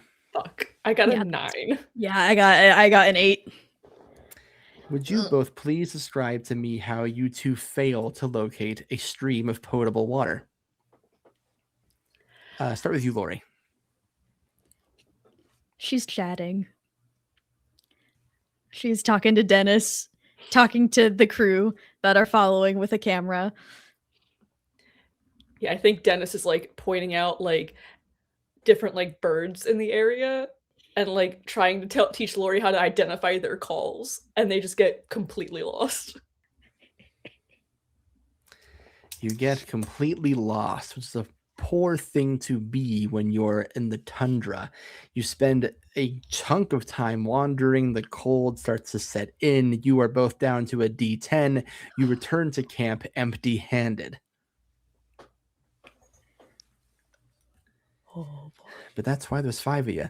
Which brings me to B. Welcome to the confessional camera. B, so a few updates here for you. Lost a challenge. Dennis and Lori went to go find water, didn't find any. How's morale around camp? What do you want the audience to know about you?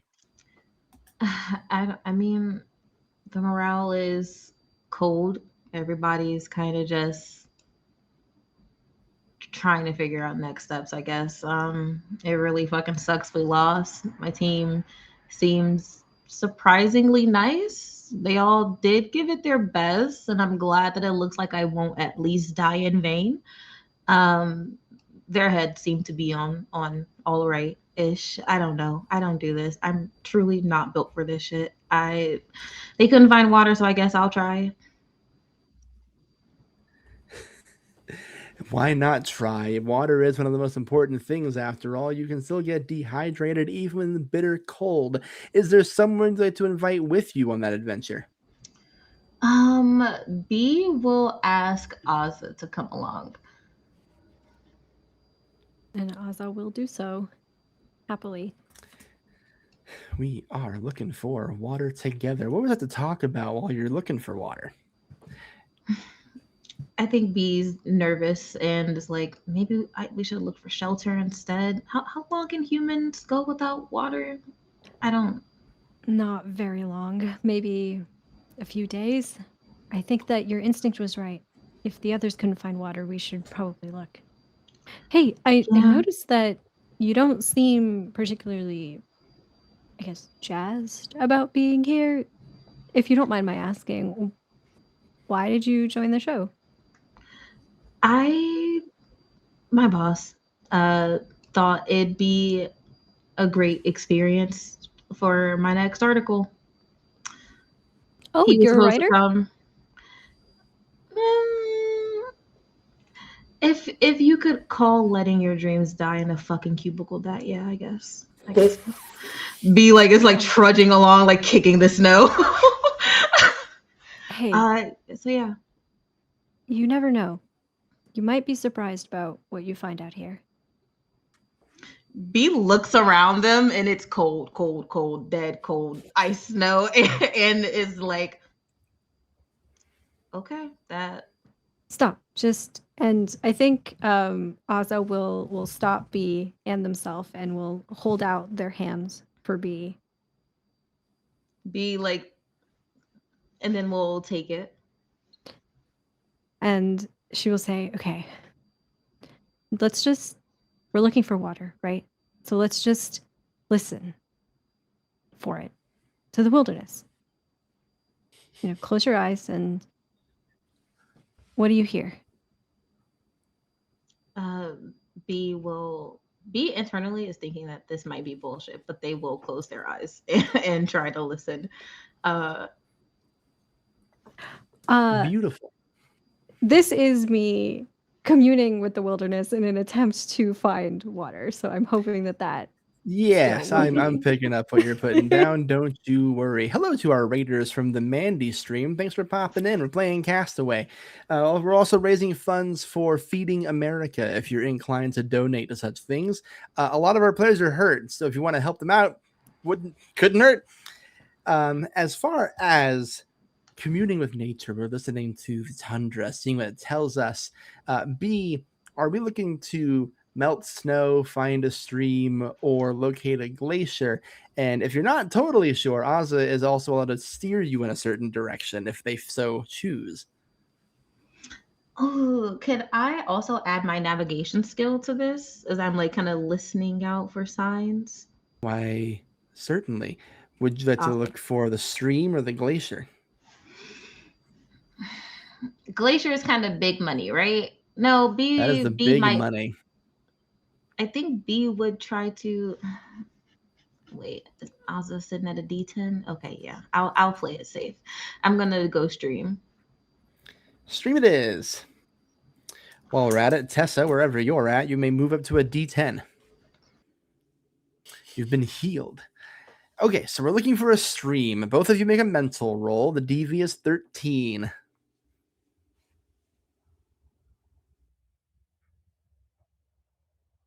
Okay, I got 15. I got Amazing. What'd you get, Ozzy?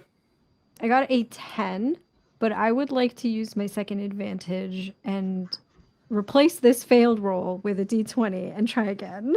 A wise thing to do. Yes, go Oh, ahead and nice. use that advantage. Thank you, would not gracious be- donor out there. Thank you. Okay.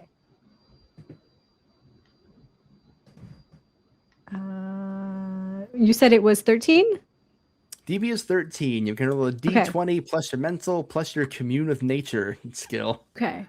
So I'm going to use my +1 that I have to hit a 13 exactly.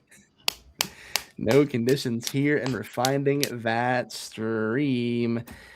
So you are listening to the Tundra. It's trying to speak to you, and whether it's bullshit or not, depends on what you feel in your heart. Something works. In the forest, you do find a stream of water. What this can do is you can hydrate your whole camp for 1 week. Nice, very nice. Which means no one will take the thirsty condition today, or the dehydrated condition, whatever it is on there. I don't remember. The one where you need water.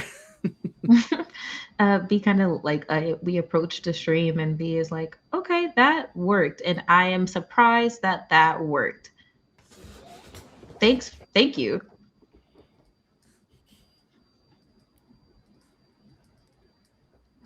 Beautiful. Hydration covered. B and Azza come back successful.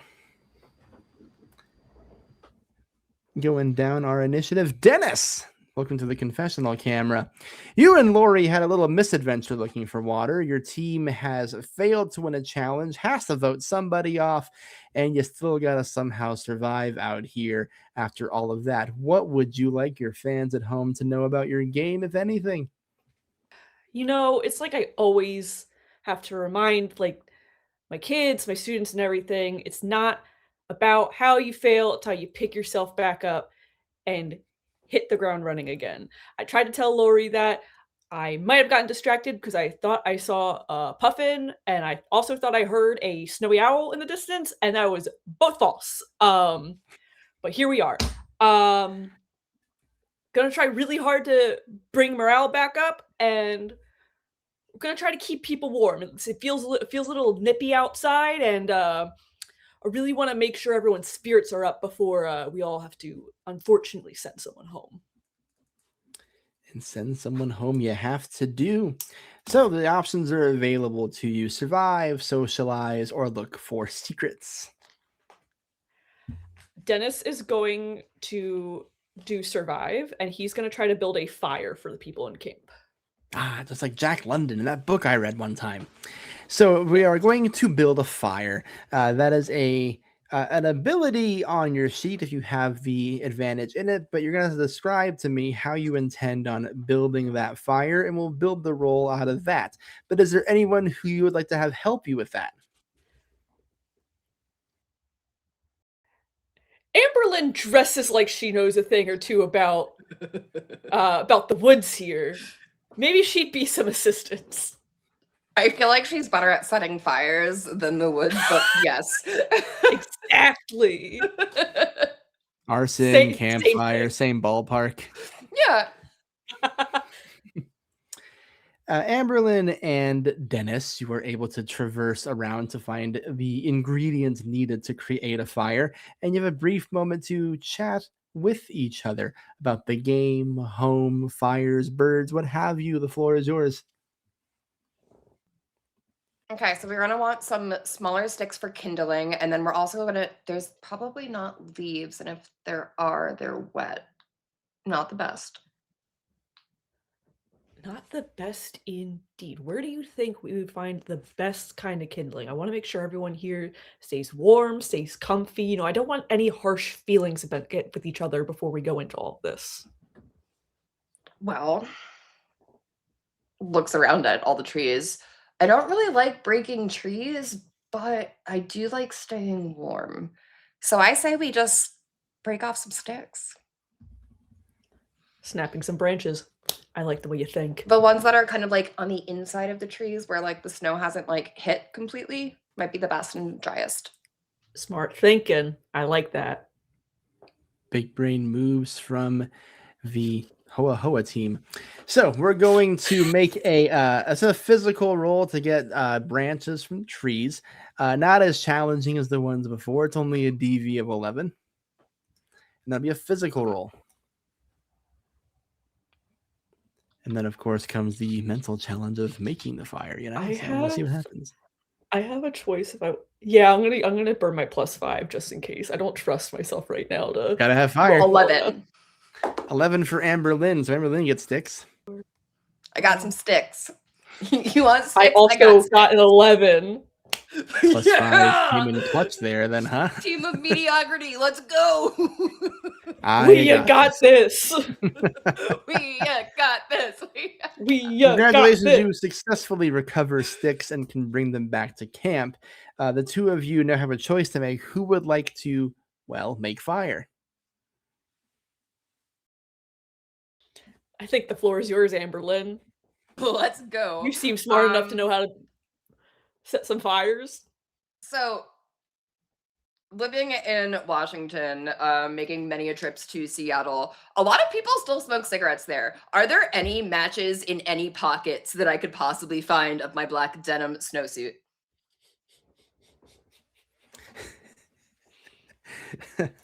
Beautiful, I love it.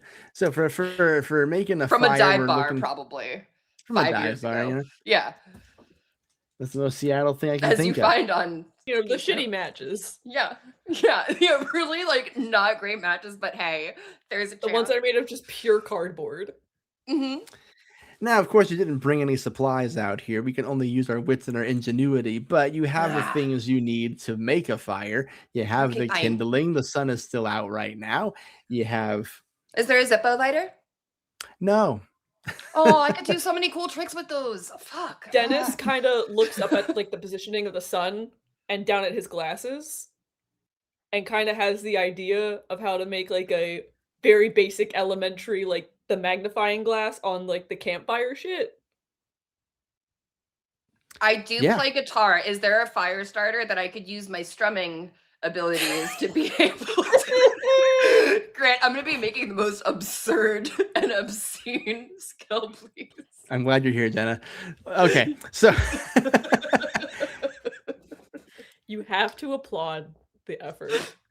Listen, sometimes people pick skills like strumming or art restoration, and you have to find creative usages for those. So, to build a fire, it's a DV of 11. I believe that is a... Hey, on your sheet, campfire, is that on the left or the right? Of the camp? No, on your... I think it's a mental roll. Yeah, there we go. This will be a mental roll. DV is 11. If you have a special skill in that, sure. I have a question about admitting to the bit bonus. The D20 I get to choose after I fail a roll, right? Yes, the D20 applies if the roll fails. Okay. All right. Consider it like rolling with advantage. I will take that. I rolled 11 on the dot again. There you go. I rolled a 15. You have fire. You've done it. The team will not take, as long as you're in camp anyway, you will at least feel the warm embers of a roaring fire staving off the cold condition partially. We got water, we got fire, we don't have a home, and we don't have food.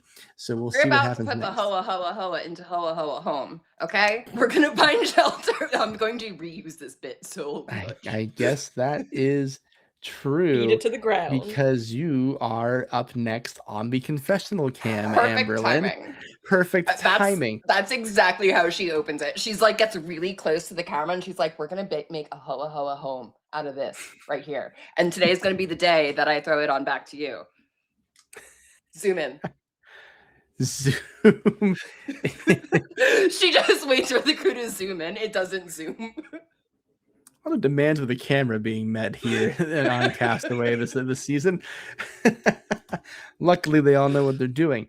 So, okay, like mentioned, we have the fire, and I'm assuming you want to go out and try to make a shelter happen, right?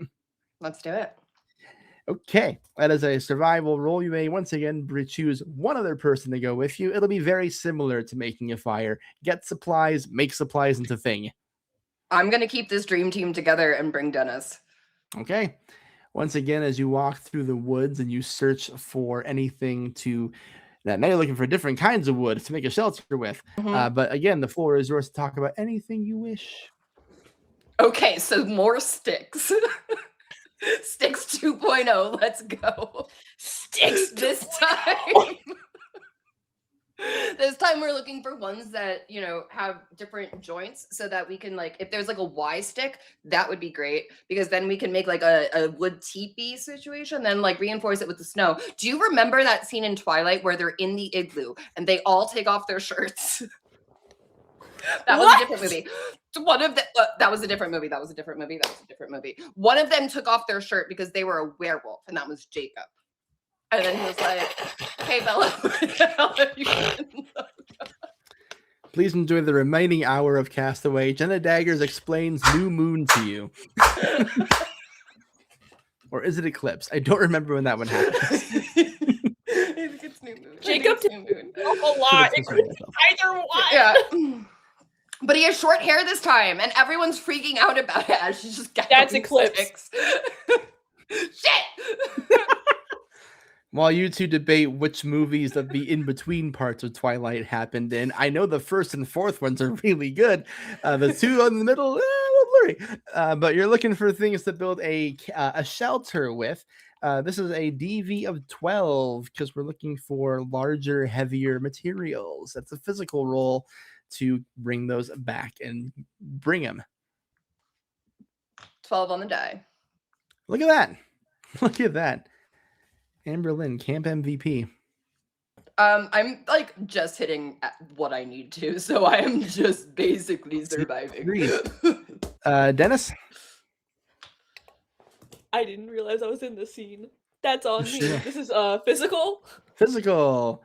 You Okay. sure are in the scene. You were just arguing about Twilight. And sticks. It was a whole bonding moment. I'm gonna burn that second bonus I got on a D20 because I just rolled a 9. Yeah, it's a failed And I roll. don't want to fuck this You're up. adding your physical stats to these, right? You're just rolling poorly. Yeah, I'm just rolling bad. just checking. Listen, you gotta make sure you all know you can use the stats. So with my physical, that's a 17. There we go. We got shelter supplies. Now the question is, can we build something with them? So you're back at camp. Tell me how you like to use your newfound supplies, Amberlyn. Okay, so do we have the Y stick? Because we're going to make the Y teepee and everyone's going to take their shirts off and then snuggle inside. As very clearly laid out. Hey, you pass the roll. You can have whatever stick you want. Yes, okay. So we have 2 Y sticks. Why limit ourselves, right? Let's dream big. We have 2 Y sticks. I'm trying really hard to be a professional and keep it together right now. Why? Have you seen Castaway?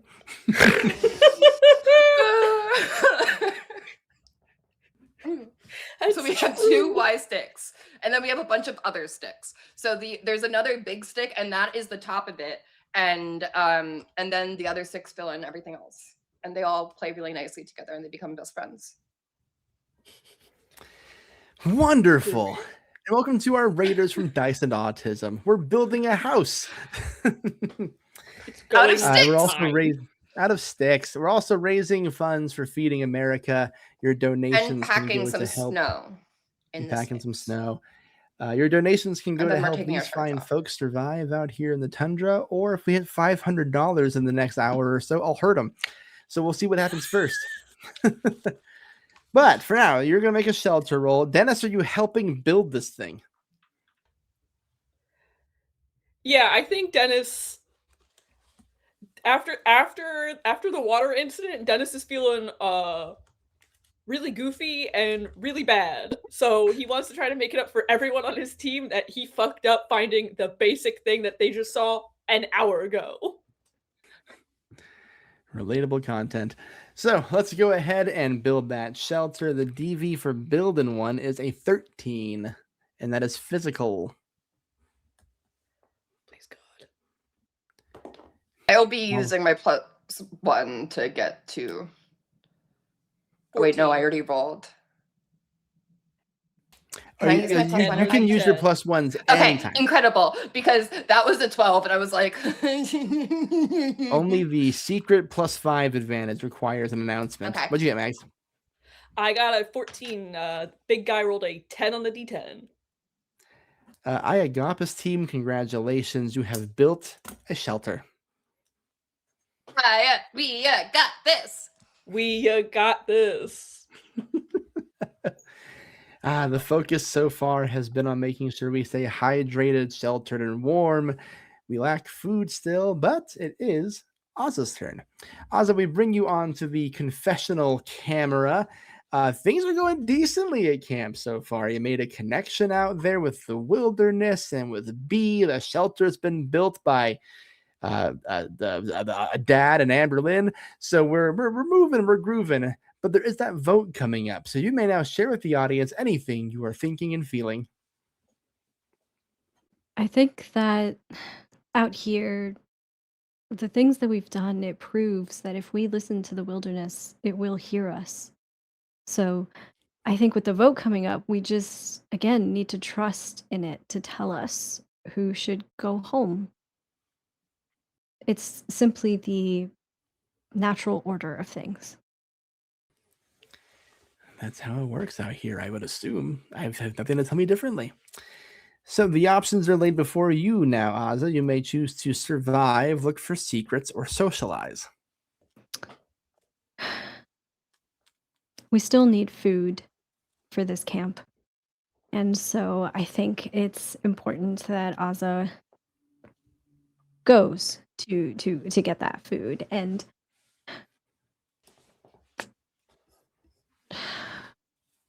I'm debating whether to go by myself or not. 1 second. Ah.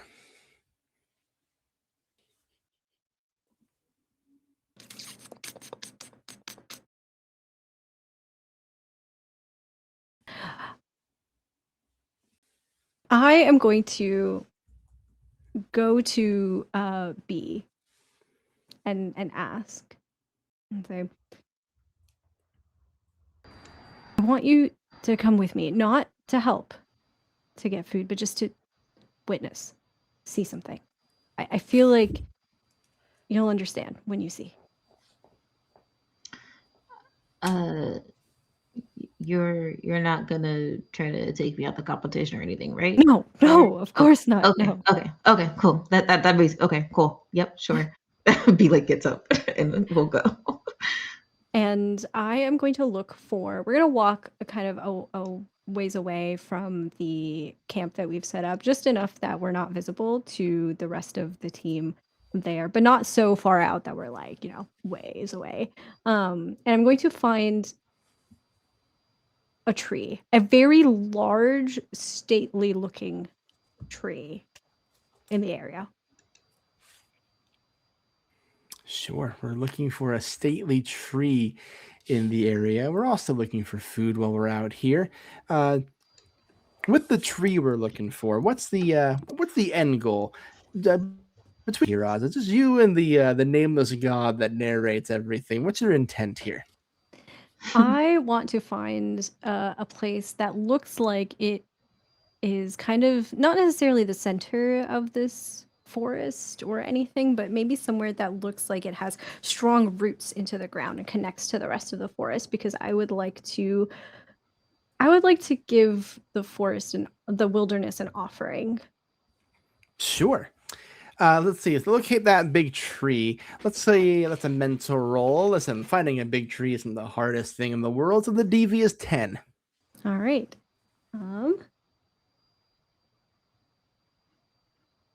All right. I got a 10 exactly. I'm rolling really badly. Hey, look at that. Listen. This ain't horseshoes and hand grenades. We like exactly on the dot. So we find a big tree, big firm roots, a large, stately, thick pine tree, snow resting gently on its branches, the sun starting to go down in the sky. You're at this location with B. And Ozza will turn to B and will say, "You heard it before when we were looking for the stream, right?" Yeah. Yeah. Do you believe? I mean, kind of, a little bit. I heard birds. I heard water, and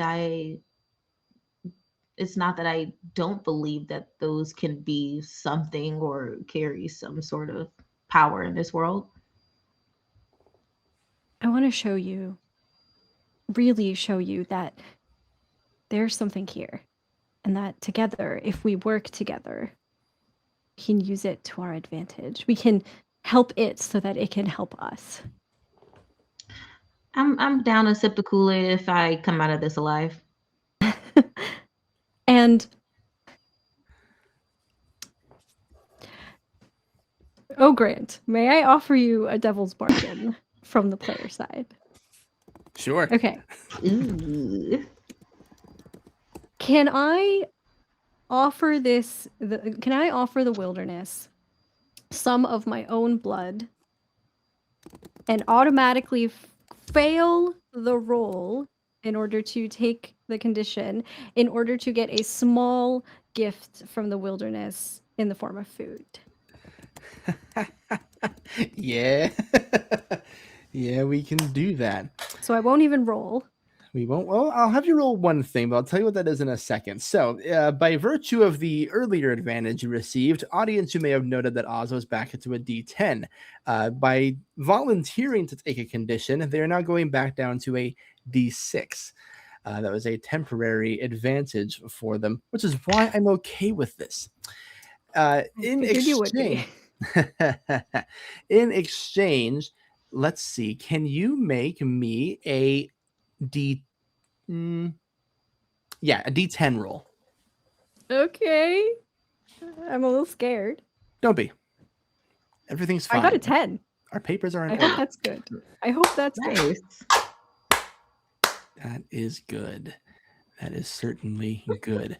As you are tuning in to the vibrations and the aura of the tundra, a lone reindeer wanders into view of the tundra. Right where you're standing, a reindeer that has wandered off from a herd, a reindeer that looks a little bit hurt, easier to take down than it would be normally, just happening to walk by you and B. As it is walking by, I turn to B and I say, "Watch and really see." And I will take the palm of my hand and I will press it up against the bark of this tree, this stately oak tree, and I will drag it down, cutting myself in the process. And my blood is the offering that I give to the wilderness. You can't do that out here. We don't have first aid kits Just like wait. that. Wait. Oh. Look. All right, Oz, I need you to roll your D6 for me. Okay. Sorry, what am I rolling exactly? Just a D6? Just a flat or- D6. Okay. Considered a contested roll. Okay, I got a 4. And I got a 2. Thank The wounded reindeer collapses in front of you, clearly no longer alive. The wilderness hears us. Come on, help me. Let's bring this back to camp. Are you a witch? No. No. It's not me. It's And Aza will like gesture out to the snow, to the trees, to the lights above us, the stars. It's out here. It's not me. Okay. We need to get that looked at. Like B will go and grab like the legs of this deer, but is like very clearly worried about the wound on your hand. And it's like, hey, you got us food. You rub blood on a tree. That's magic to me. So that's cool. And I think like This- together we're gonna haul this Yeah. reindeer back to camp. And so you do. A reindeer will feed your camp for an entire week. So this episode, you will be fed. You will not have to You good. suffer much tonight. We'll see if the weather is forgiving, of course. But for now, Team Iagopis, that is your time at camp. We will bid farewell to you for a moment. The next time we see you, you will be voting someone off the Tundra. But you have the next little while to figure that out. So farewell, my little foxes. Good luck. Let's bring Team Ursus onto the cameras now. Team Ursus, you won the challenge. You're not going to the voting ceremony. You got shelter supplies, so you don't have to go hunting for them. You don't have to break trees. You can just start building. So we're going to have you all do the same thing Team Iagopis did. Everyone roll your current die for me. No modifiers, no nothing, and let me know what you get. 10.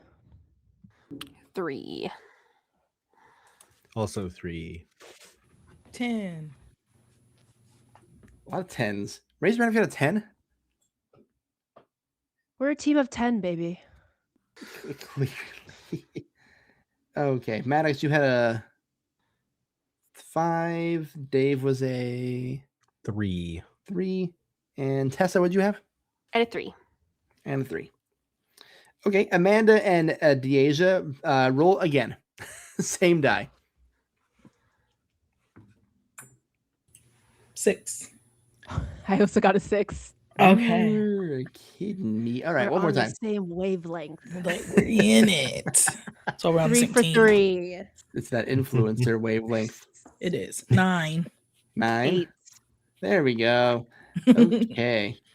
And now Dave and Tessa roll again for me. 10. 5. See, that wasn't so hard. Okay. Deasia, you get to go first. Congratulations. Welcome to the confession cam. You're sitting pretty. You have shelter supplies. Your team won immunity. No one's going home tonight, at least not by vote, and at least not to their physical home. Tell me, what is going through your mind as you are on the winning side of the first week? Yeah, it feels so good to be a winner. Like I was like, and my whole team is so good. Oh my god. It's like, and also like Dave, cutie patootie, I'm gonna eat him right up. Easy to manipulate later too. So it's gonna be lit. My favorite lit activity, manipulating people. All right, you are brought to the camp portion of the game. Just to reiterate, you all have 3 options.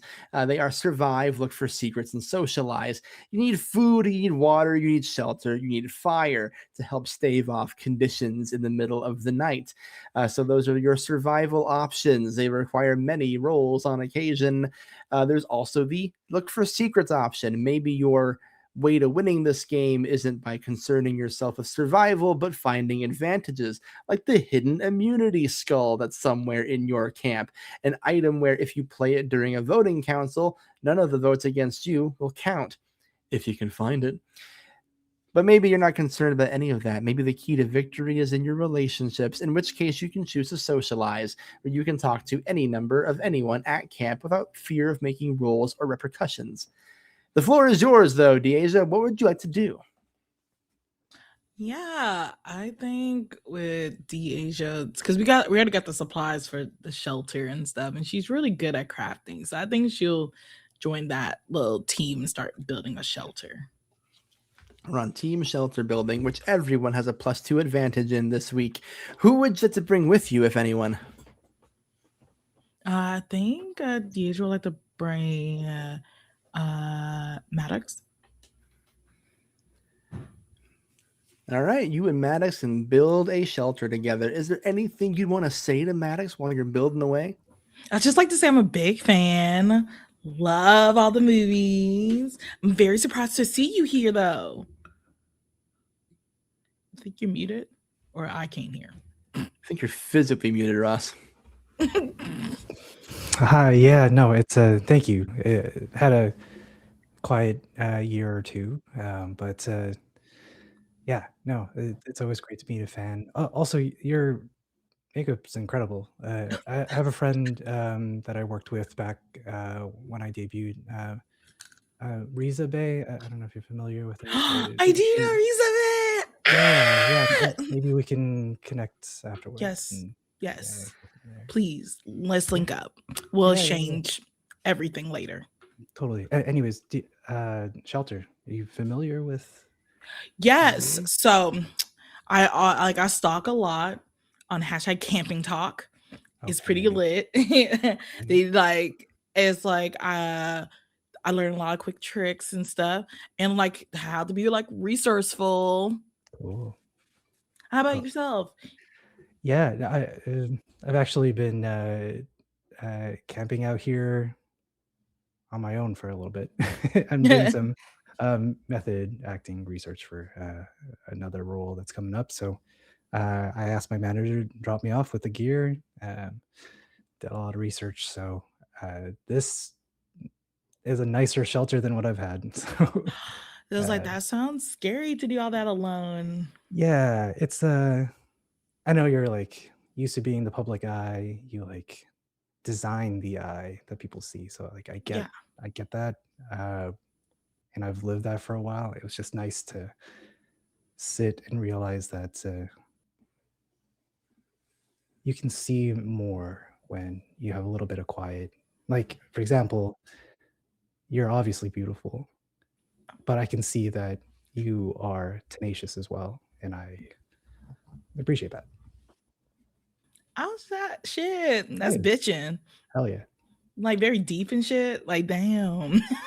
Yeah, it's I'm not sure if you had a lot of clients sit in the chair while you work on them, but you know, I've had the pleasure of chatting for hours with a lot of people in your craft. So learned a lot.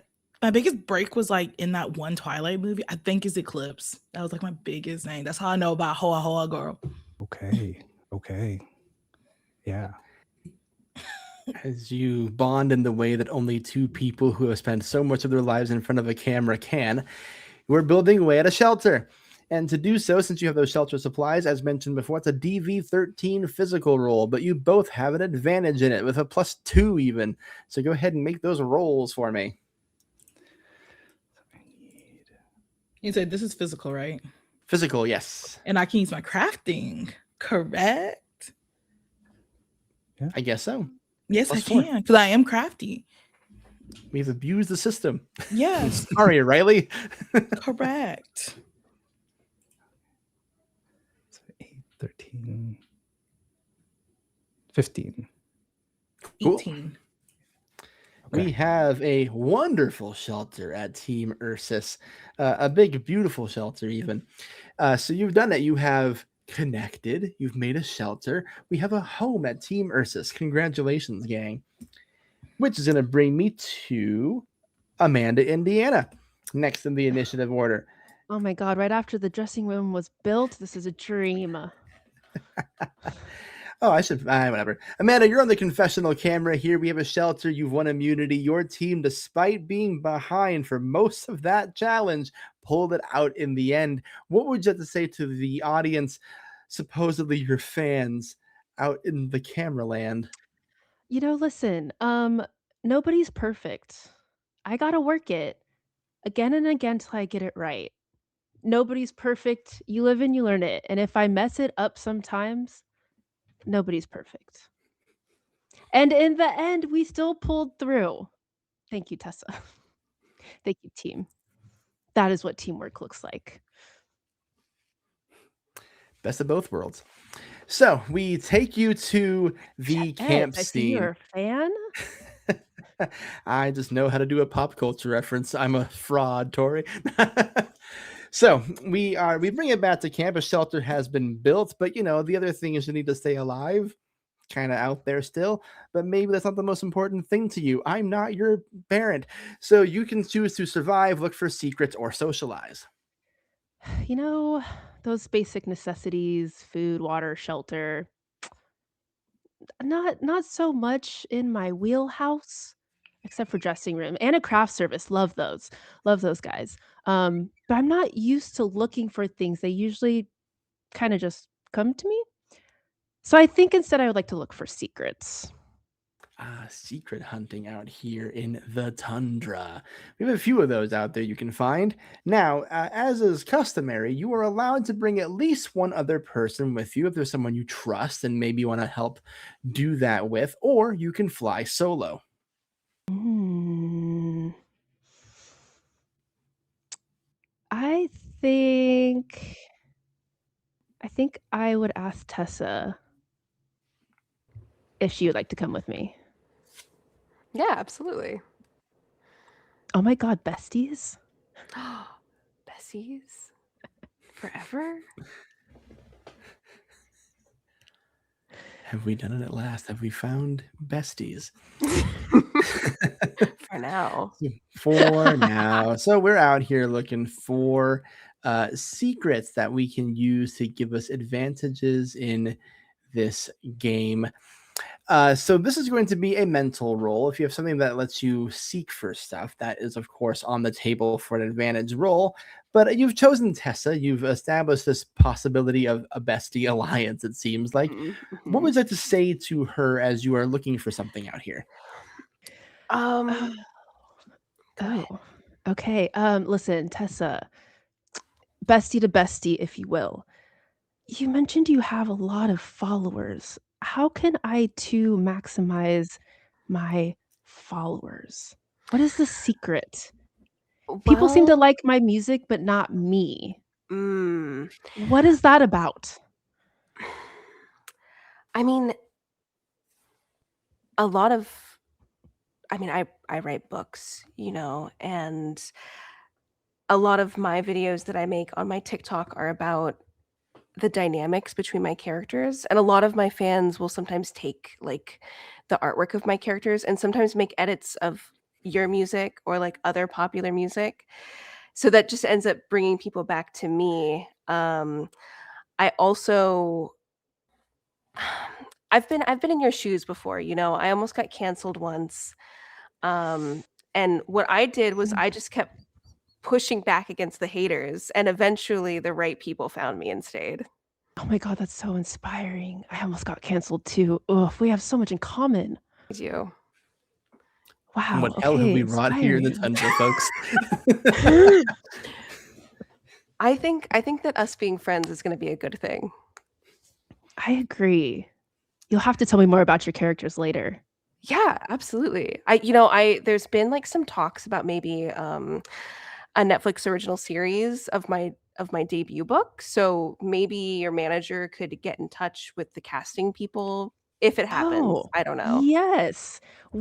I'm a little angry at my manager at the moment, but Mm. maybe they can do this to right our relationship. So, manager, Tessa's Netflix film, please.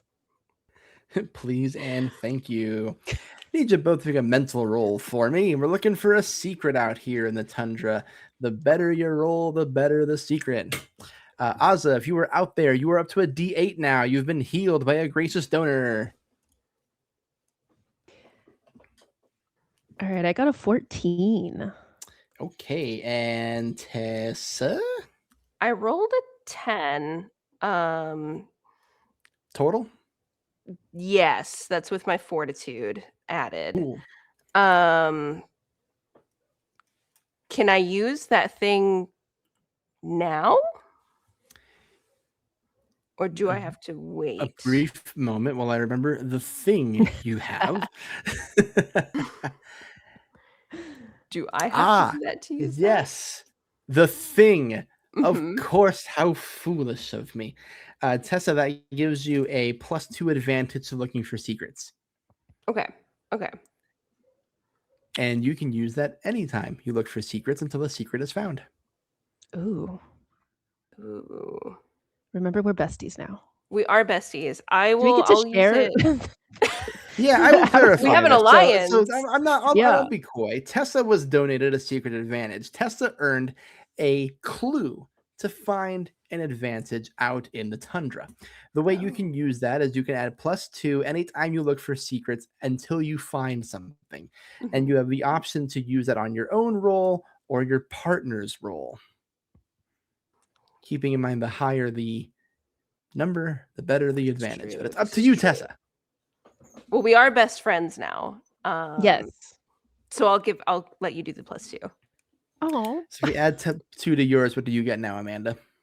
What did I get? 14, 16. 16. Okay. Amanda, Indiana, as you two are looking around camp, trying to find any semblance of that can give an advantage in this game, and you're reading the clue that Tessa got, there seems to be a lot of language pushing you towards the trees, further and further into the forest, looking for the thing that shines in the sun that is not the snow, and you see a glint of silver stuffed in the knot of one of the trees.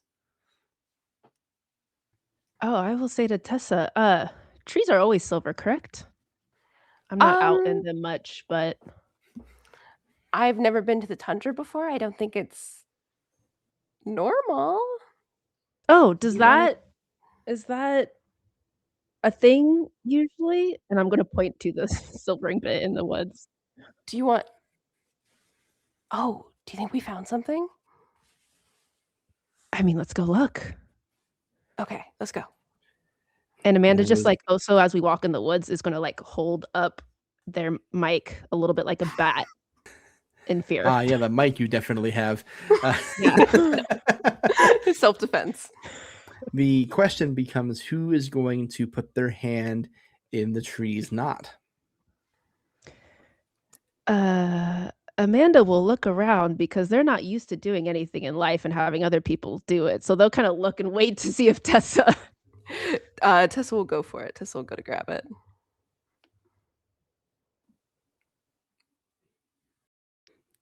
Your call there, Tessa.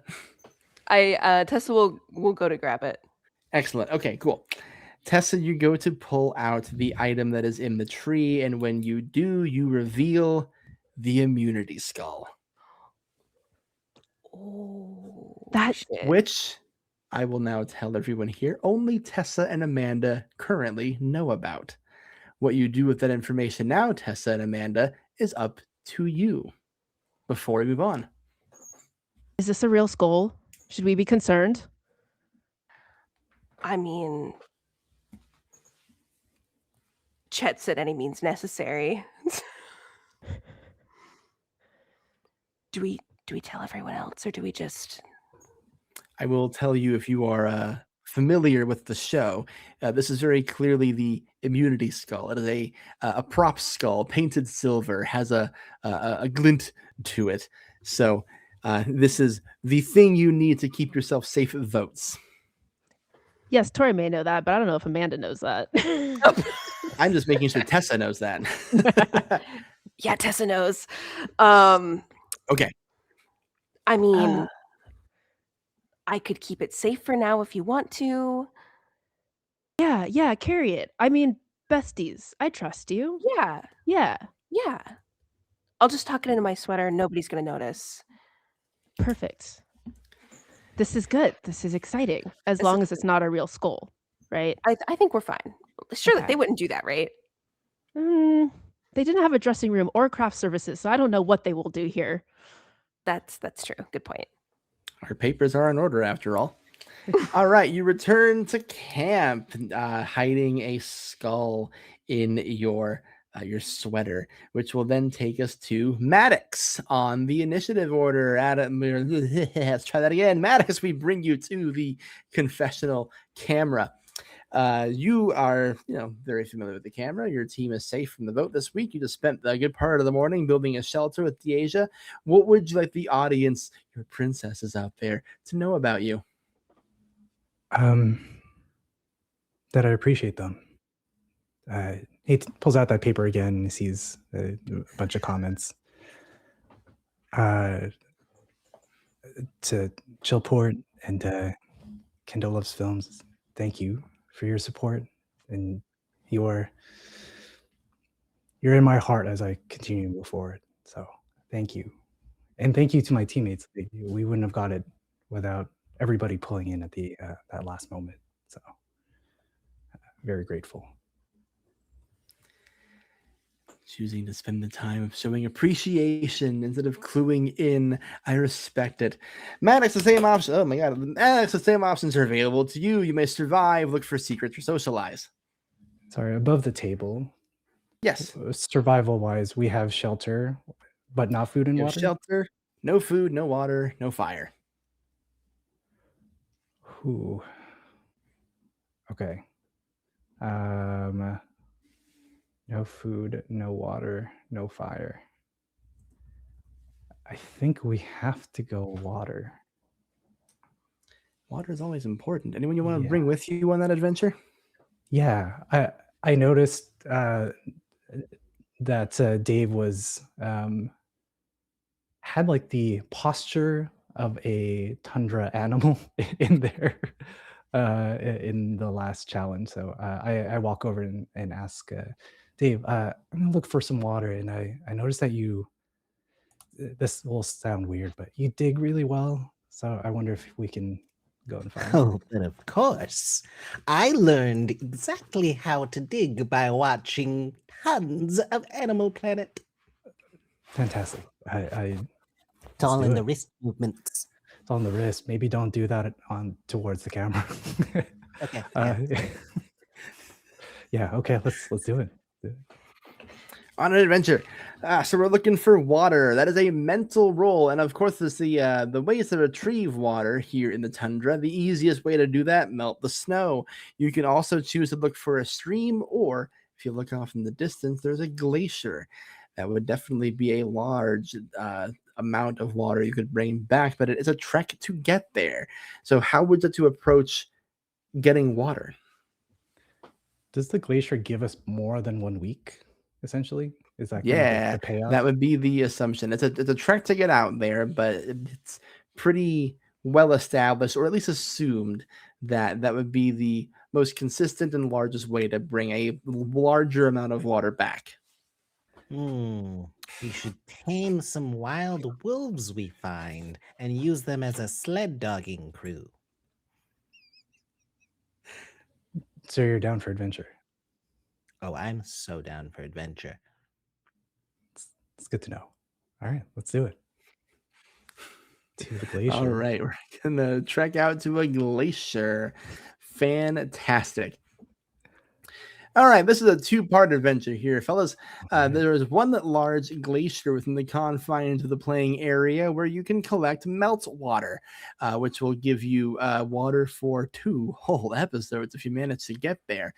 So this is going to be a physical roll to reach it. And there's a few different results you can get from this. Higher is better, of course. So go ahead and make that roll for me. All right.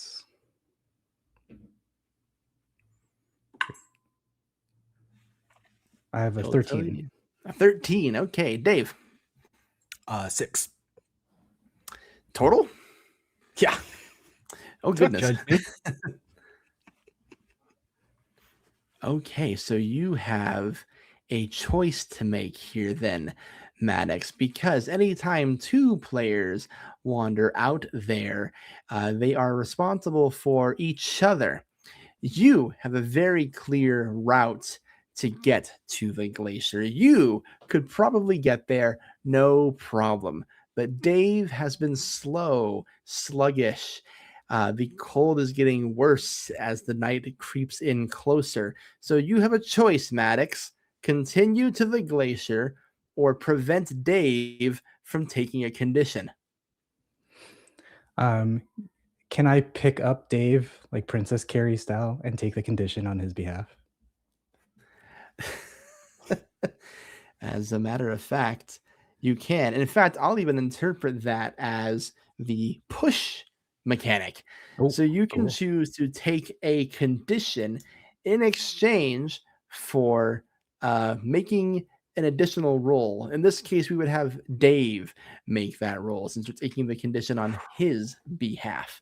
So Dave Alright. could re-roll his mental and see if he can do any better on the die. Physical. But yeah. Physical is what I meant. I can roll mental if you want. That's fine, Grant. So Maddox, you'll go back down to a D10 in exchange Yeah. for Dave rolling. That's 5. Okay. Oh God, it only gets worse. So in exchange for that re-roll, we have we have Dave who's now going to go down to a D8 as the cold sets in. You're down to a D10. The weather's only getting worse. It does not seem that the glacier will be reachable tonight. Oh no, Maddox, I'm so sorry. I think I got my socks wet. That's okay, Dave. Let's head back. I'm didn't sure need the it. audience will want to see you back. And like Maddox kind of feels a little icy in that moment, but let's head back. Maddox, we I love head- you. Yeah, no. let's go back. Dave, you go back. Carrying me. When you look back in the snow and see one set of footprints. Dave, you return to the camp. You are on the confessional cam now, my friend. You are next on the initiative. Had a rough time out there looking for water with Maddox. Both of you taking cold conditions. You're down to your middle die, the D8. But hey, no one's getting voted off this week and you built a shelter. What does Dave want to say to the folks at home on the confessional cam? Oh man. Hello, world, America, Canada, any other countries that this reaches. Hi. It's a pleasure to be on your TV and or computer screen. I appreciate you. More appreciation given. What a gracious team we have here on Team Ursus. All right, Dave, you have a few choices here. We can, again, look for secrets. We can survive or we can socialize. I will attempt to survive. And after embarrassing myself in front of Maddox, I would like to try and find a stream to get some closer water. I think that is a fair compromise. Anyone you want to bring with you to look for a stream? I'm gonna ask Tessa to come along. Tessa invited once again for adventures. This time looking for streams instead of Adventures. skulls. Hey, I know that you and Amanda already went out, I assume venturing for water. And you didn't find any, and me and Maddox went out and we didn't find any. I just figured, we should just keep going at it, Just, yeah, keep mixing up the teams, right? By the way, what's going on with you and Maddox? I saw him carry you back. He's very strong. Have you seen his calves? No, I know I we're haven't. wearing a lot of clothing right now, but those calves, they're not padded by clothes. Whew.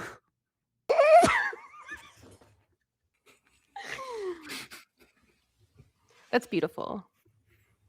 I would love to pick your brain more about that interaction later if you have time. You don't have to. Of course. I love talking to new friends. Excellent. Fun topics out here as we look for things we need to live. So we're looking for a stream out here in the tundra. That, of course, is a mental roll to find this particular thing. The DV is 13 to find that stream in the woods. Can I make an argument, Grant, that Sure. I love Tessa's- arguing. Tessa's regaining her composure from seeing that beautiful moment between Dave and Maddox and add +2 to the roll? We can use composure. Oh, yes, thank you.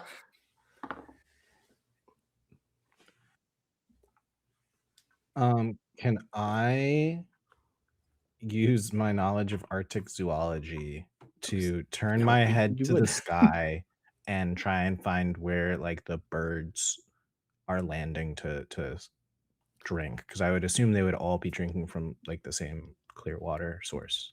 I think that's pretty clever. Yes. This is Thank how you play Castaway, folks. Dave is doing it correctly. Just play someone who knows a lot about the place they're in. I got a 14. Cool. I got a 12. Do you have any plus ones? Yes, I will use a +1. Maybe it's unfair for me to remind you, but hey, we can't have Tessa carry it too, can we? So we have I love located a stream of water here in the forest. You were able to track down those birds. You remained calm in the freezing conditions. You have been able to bring back potable water to your campsite. No one's going dehydrated tonight. I think Tessa is really like overwhelmed with inspiration because with everything that happened between Dave and Maddox and going on this friendly adventure with Dave to finally procure some water, this truly is a freezing touch and burning hearts, truly. We've done it, gang. We got Which will there. bring me to our final member of the Team Ursus lineup here. Tessa, welcome to the confessional camera. You got an immunity skull. The team isn't voting anybody off. You found water with Dave. Everything's coming up, Tessa, especially since you're the one who clutched it out in the challenge. What would you like to say to the folks at home? I want to say a big thank you, firstly, to the people who have stuck by me through everything. I know, when my first book came out, it was a tumultuous time for me, and I'm glad that approaching the release of my second novel that I can have this experience and it kind of just fall into place like this. I made a friend. We'll see how that pans out. And I think we have somebody on our side who is somehow really prepared for all of this. Like really prepared. So I'm glad to be able to stick out another week and get more material. Let's see if we can find that material. Let's see if the week will be stuck out. In fact, we don't have food, we don't have fire. A choice must be made here, Tessa, if you care about those types of things. So the question becomes, do you survive, look for secrets, or socialize? We still need food, right? That's the thing that we're looking for right now. Food and fire. Okay. We probably need to stay warm. I'm gonna try to look for supplies to make a fire. Anyone you want to bring with you?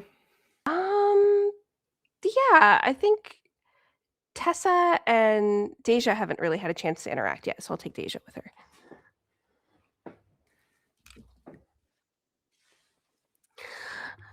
Great job helping put the shelter together. Not like this little thing. I was like, I should be thanking you. You was the top dog today. I was really scared when I tripped and fell down that hill. Or mountain, really. I didn't know if we were going to come back from that. But think about all the views you're going to get. That's true. And That's sympathy. True. I painted this, especially after what happened with Maddox and Dave. I have this scene prepared for the book that I'm working on that I think will be really, really great. I was like, what is the book about? So it's going to be an enemies to lovers romantasy. I'm thinking like an evil ice king, and a strong, independent female lead. Yeah, that's what I have so far. I think she's going to fall down a mountain, sprain her ankle, and then be carried back to his castle, maybe. Hot. I'm visioning it.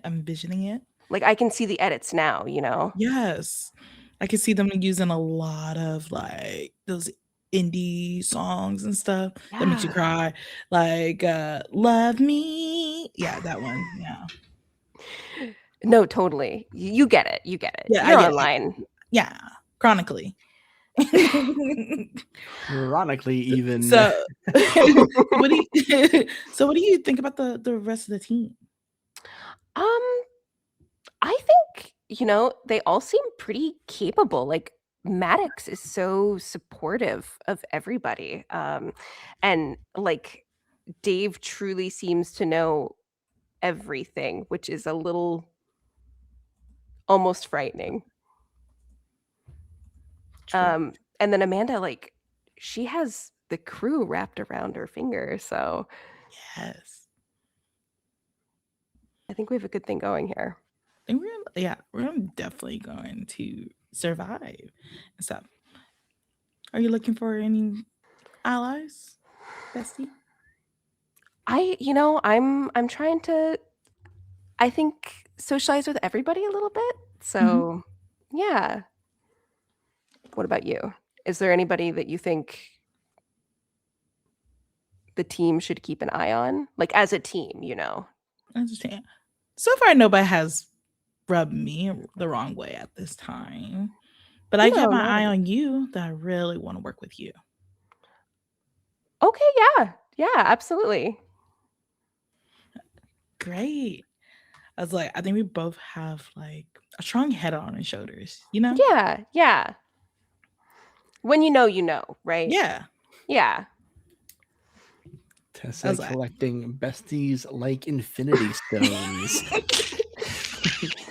So we're gonna keep the fun train moving by having you look for fire building supplies. That is a mental roll of a DV11, please. May I ask some foraging in there? Yeah, I think this would be a great place to forage. Thanks, Cece.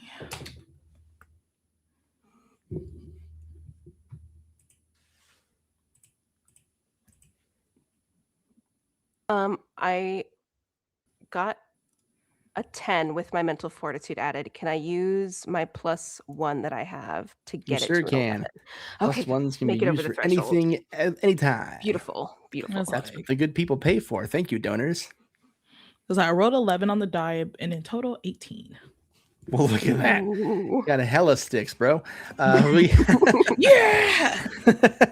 Rah! We have plenty of supplies to build a fire. Now the question is, of the two of you, who wants to build it? Ooh. Well, you did such a great job with the shelter. Thanks. I was like, wait, is this going to be a physical or mental? This will be mental. But I'll take it. Deja crazy smart. Duh. Duh. Go ahead and make a mental roll for me. Ooh. What was the DC again? Or did you not say For building a fire, 12. 12? I got 12 exactly. Look at that. We are Thank- not going cold tonight. Let's go! Ursus. That'll do it for Team Ursus. Now, a few quick things for you, my little polar bears. We did fail to obtain food this week, so everyone at camp is taking a hunger condition. Boo. That will bring Amanda back down to a D6 due to the nature of that secret advantage you had. Dave to a D6, Deasia to a D10, Maddox to a D8, and Tessa to a D8. And now for the part of the game where I roll a thing as we check the weather. This is the tundra after all, and the whole reason you build shelters and fires is to make sure you can endure whatever comes next. And wouldn't you know it, week 1, I have rolled a 1. The snow falls gently, the wind dies down, the temperature remains low, but you are safe from the scourges of the tundra this week. Team Ursus, congratulations. You do not have to go to the voting ceremony. Wave goodbye to your adoring fans. We will see you in a bit. Team Iagopis, however, you have one more obligation to me here tonight. You are led by production to a small area Deeper within the tundra, this is surrounded by large poles, a roaring fire on all of them, and 5 individual torches have been presented to you. There's a roaring fire here. There is a setup of walls and a roof over your head in this little hut that has been built. This is where you will have your voting ceremony. And of course, Cheddar, for formal occasions, does not wear the hat. You are invited to dip your torches into the campfire. Cheddar puts his hands on his legs and says, "Welcome to the voting ceremony. Please light your torches. Fire is what keeps you alive. It is your life in this game. And as your fire goes out, so too do you." And Team Iagapis, it's been a rough start for you. Always hard to lose the first challenge of the game, and then you must immediately say farewell to someone. B, when it comes to this portion of the game and you're making friends out here and figuring out what everyone's strengths and weaknesses are, what kind of qualities are you looking for in the people you want to keep around? I guess resourceful will be the first one, honestly. Team players was really important, but I think folks who know how to survive and just kind of has that bone in their body is going to be really useful. Dennis, do you feel like you know who the person who doesn't meet those qualifications is, or is this a very difficult vote for your team? I think this is a more difficult vote for our team. We all brought as much effort as we could on the first week, and not really knowing each other that well right now, this might come down to the finer details, and it sucks. The finer details are always what separates a winner from someone who leaves us far too soon. Asa, when you're looking at your team here, do you feel like you know who the winners are and who the winners aren't? I think that it would be arrogant of any of us to claim to know what the right thing to do is. We can only do what we don't think is wrong. And truly, I think the decision isn't even really in our hands. It's already been made by the environment, by the wilderness around us. And all we can do is just give it what it wants. Amberlyn, there's a method to the madness here at Castaway where you have to find any sort of thing to keep you rooted and connected, but it's also important to understand your team. And we've been a little coy here tonight, so let me be a little bit more principled and upfront with you. Do you know who you're voting for tonight? You don't have to tell me who, but is the answer clear yet?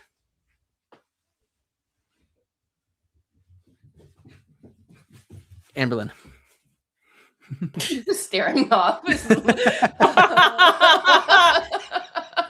Real. It just zooms in. And she'll say, "Oh, voting." And you'll just see like the 10-yard stare, and it zooms in even further. But she's not calling for it. The crew has already picked up on the silent cues. So that's good. I'm glad that they can learn. And I think she has an idea, but she's going to go off vibes. Vibes is always... That's the thing.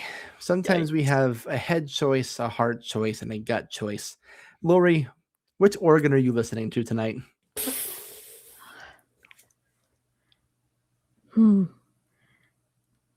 I guess my heart, because that's what this show and this team is all about. I mean, we already have a catchphrase, a chant, and bonds.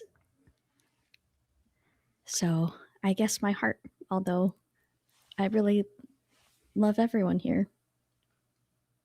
Well, unfortunately, this will be the last time someone utters that catchphrase, that chant here. Which means it is time. Yes. Wait, before we do this, I mean that's a good point, Lori. Maybe one last time, and Azza looks around at the circle. I am I- the best. I am the best.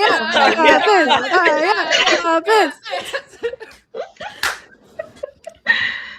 I'm watching terror as 5 people across the continent try lag. to say the same thing at the same time, which of course will bring us to the vote. So Team Iagopis, here's how we're going to do this.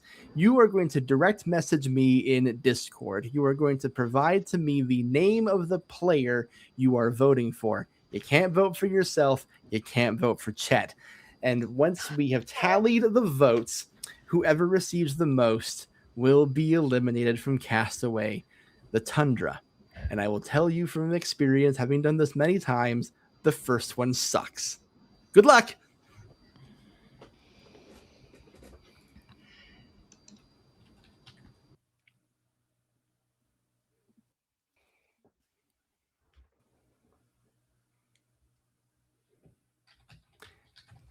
Hilariously, it seems we've gotten an ad, so we will... This is actually good timing for that, because now I can wait patiently while all the DMs come in. And I will wait until the chat starts celebrating. So here we go.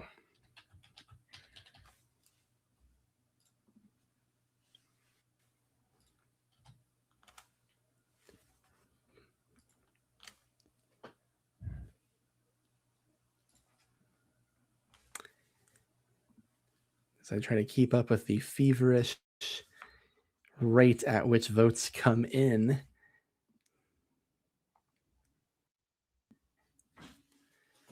Okay. The votes have been collected. Looks like the ads are over as well. Welcome back, chat. Don't worry. You only missed the heart-wrenching glory of people sending me DMs. If anyone has a secret advantage or an immunity skull and you would like to play it, now would be the time to do so.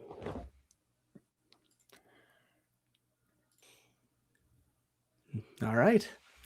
Well then, I will read the votes. First vote, Amber Lynn. Second vote. Yes. Oh, before I continue, we have hit $500 to Feeding America here tonight, folks. Wow. Well, what do you say, folks? Before we kick one of these guys off, how about we spin the wheel of pain one more time? How about that? Why not? One more for the road. Why not? Spin that wheel for me. Oh my gosh. That's so cool that we hit 500. $500 in one night. Something we normally don't see until the finale. My gasters are flattered, folks. Thank you. All right, that condition goes to you, B. So you're down to a D10. All right, bet. Now, where was I? Ah, yes, the votes. First vote, as mentioned, Amber Lynn. Second vote, Lori. Yeah. Third vote, Lori. I'm out. Fourth vote, B. Fifth vote, B. We have a tie. What? We have a tie between Lori Oh and my god. B. So here's what's going to happen. In the result of a tie, there are now only 2 eligible players to be eliminated. You are all going to vote again. You can only vote for Lori or B. You are allowed to change your mind. So once again, submit your votes to me via Discord for either Lori or B. Just to clarify, including us? No, not including you. Thank you for Okay, clarifying that, because you cancel each other out. So only Amberlyn, Azza, and Dennis get a vote. Good question. Thank you.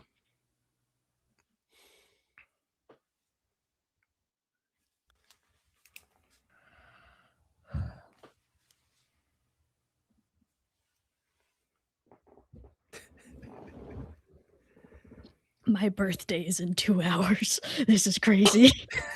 Oh Audience, I no. want you to know that everyone hates this. They're all DMing me nasty, mean things.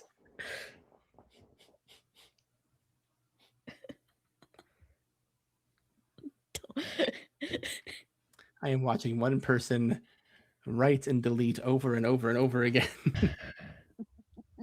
Okay, the votes are in, and I will now read them. Whoever it is will be asked to leave the voting ceremony area immediately. I will read the votes.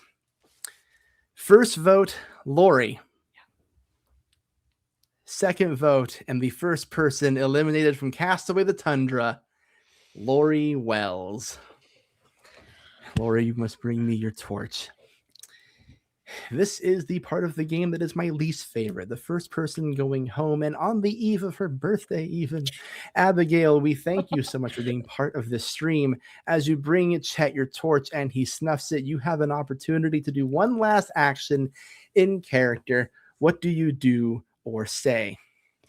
I have an advantage that was given to me. Am I able to give that?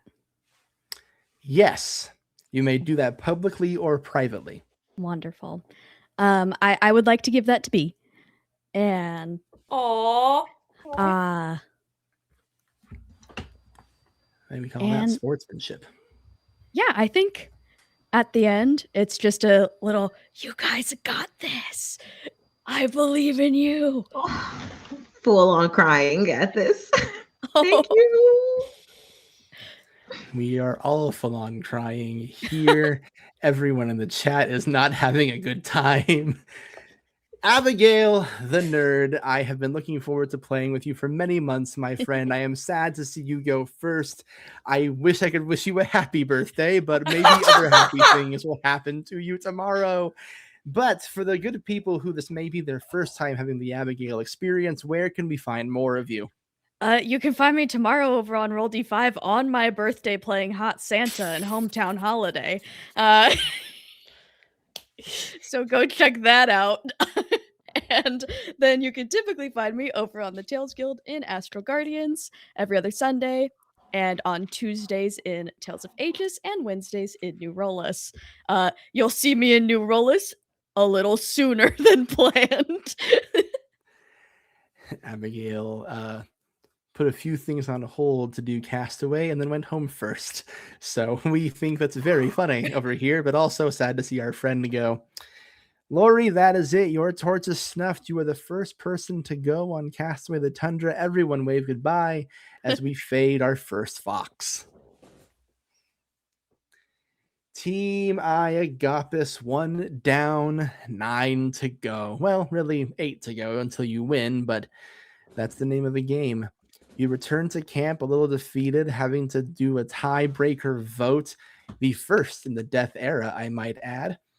But when you get back to camp, there is something strange waiting for you. Leaning against the side of your shelter, there is a small package, completely wrapped up, and a tag on the package reads, "For whoever needs it."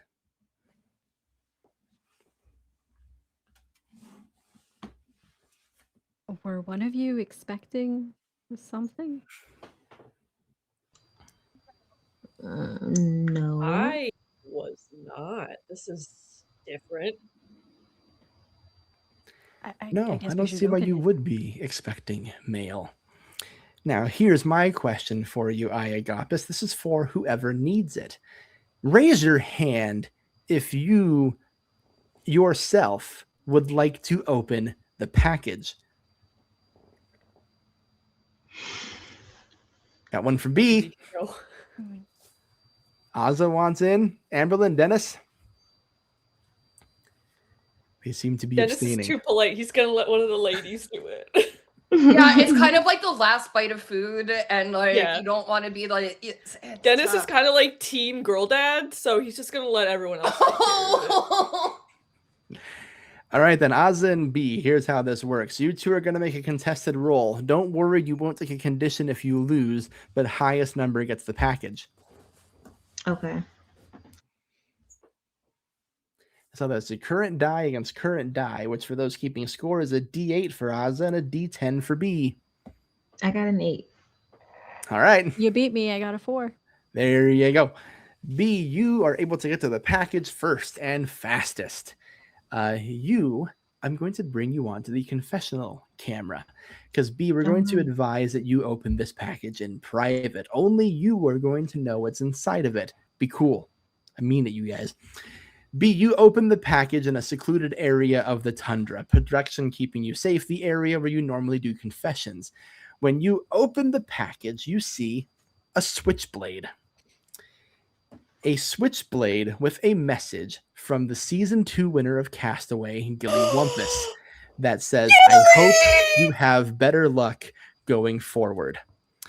A switchblade B will give you a +1 to all future contested rolls whenever you use a knife. Oh, you may now tell the audience how you feel about a knife. I think I've witnessed a lot today, and this just will be helpful, I guess. I can't be in the bottom again. So I don't know. This will better our odds. I'm happy about that. A knife? What happened to the last contestant? They're like looking past the camera, like at as someone holding it. Like, what happened to them? Actually, never mind. Don't tell me. I don't want to know. Eagle-eyed Castaway fans may remember that last season's winner, Gilly, got to the end with a knife without using it and simply wanted to pass it on to a future contestant who could use it. And that B is you. And that's where we'll end week 1 of Castaway, the Tundra. Let's bring everyone back on camera. Why don't we? We got a lot of things to talk about here tonight, folks. Thank you all for joining us for the inaugural episode of our next season. Boy, our highest view count on the channel ever, the most money donated in a single week ever, $505 for Feeding America. Thank you all for coming in, sticking around, keeping the numbers and excitement up. The chat's been so fun to follow here tonight. We are going to miss Abigail, but hey, that's the nature of the game, baby. We got 8 more people to eliminate. Only one can win, and we're going to find out who that is in 5 weeks. We'll be back here next week at 7 p.m. Pacific for week 2 of the Tundra, and we'll see if our fortunes turn for either Team Ursus or Team Iagopis.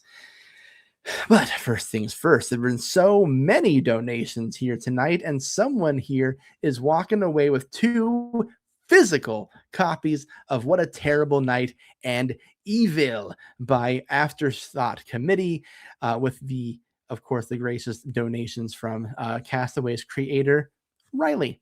So I'm going to turn it to the shouty producers. They're going to whisper in my ear who from our donors tonight will be winning the raffle. So I wait here patiently with a thing in my ear, waiting for the answer to come to me.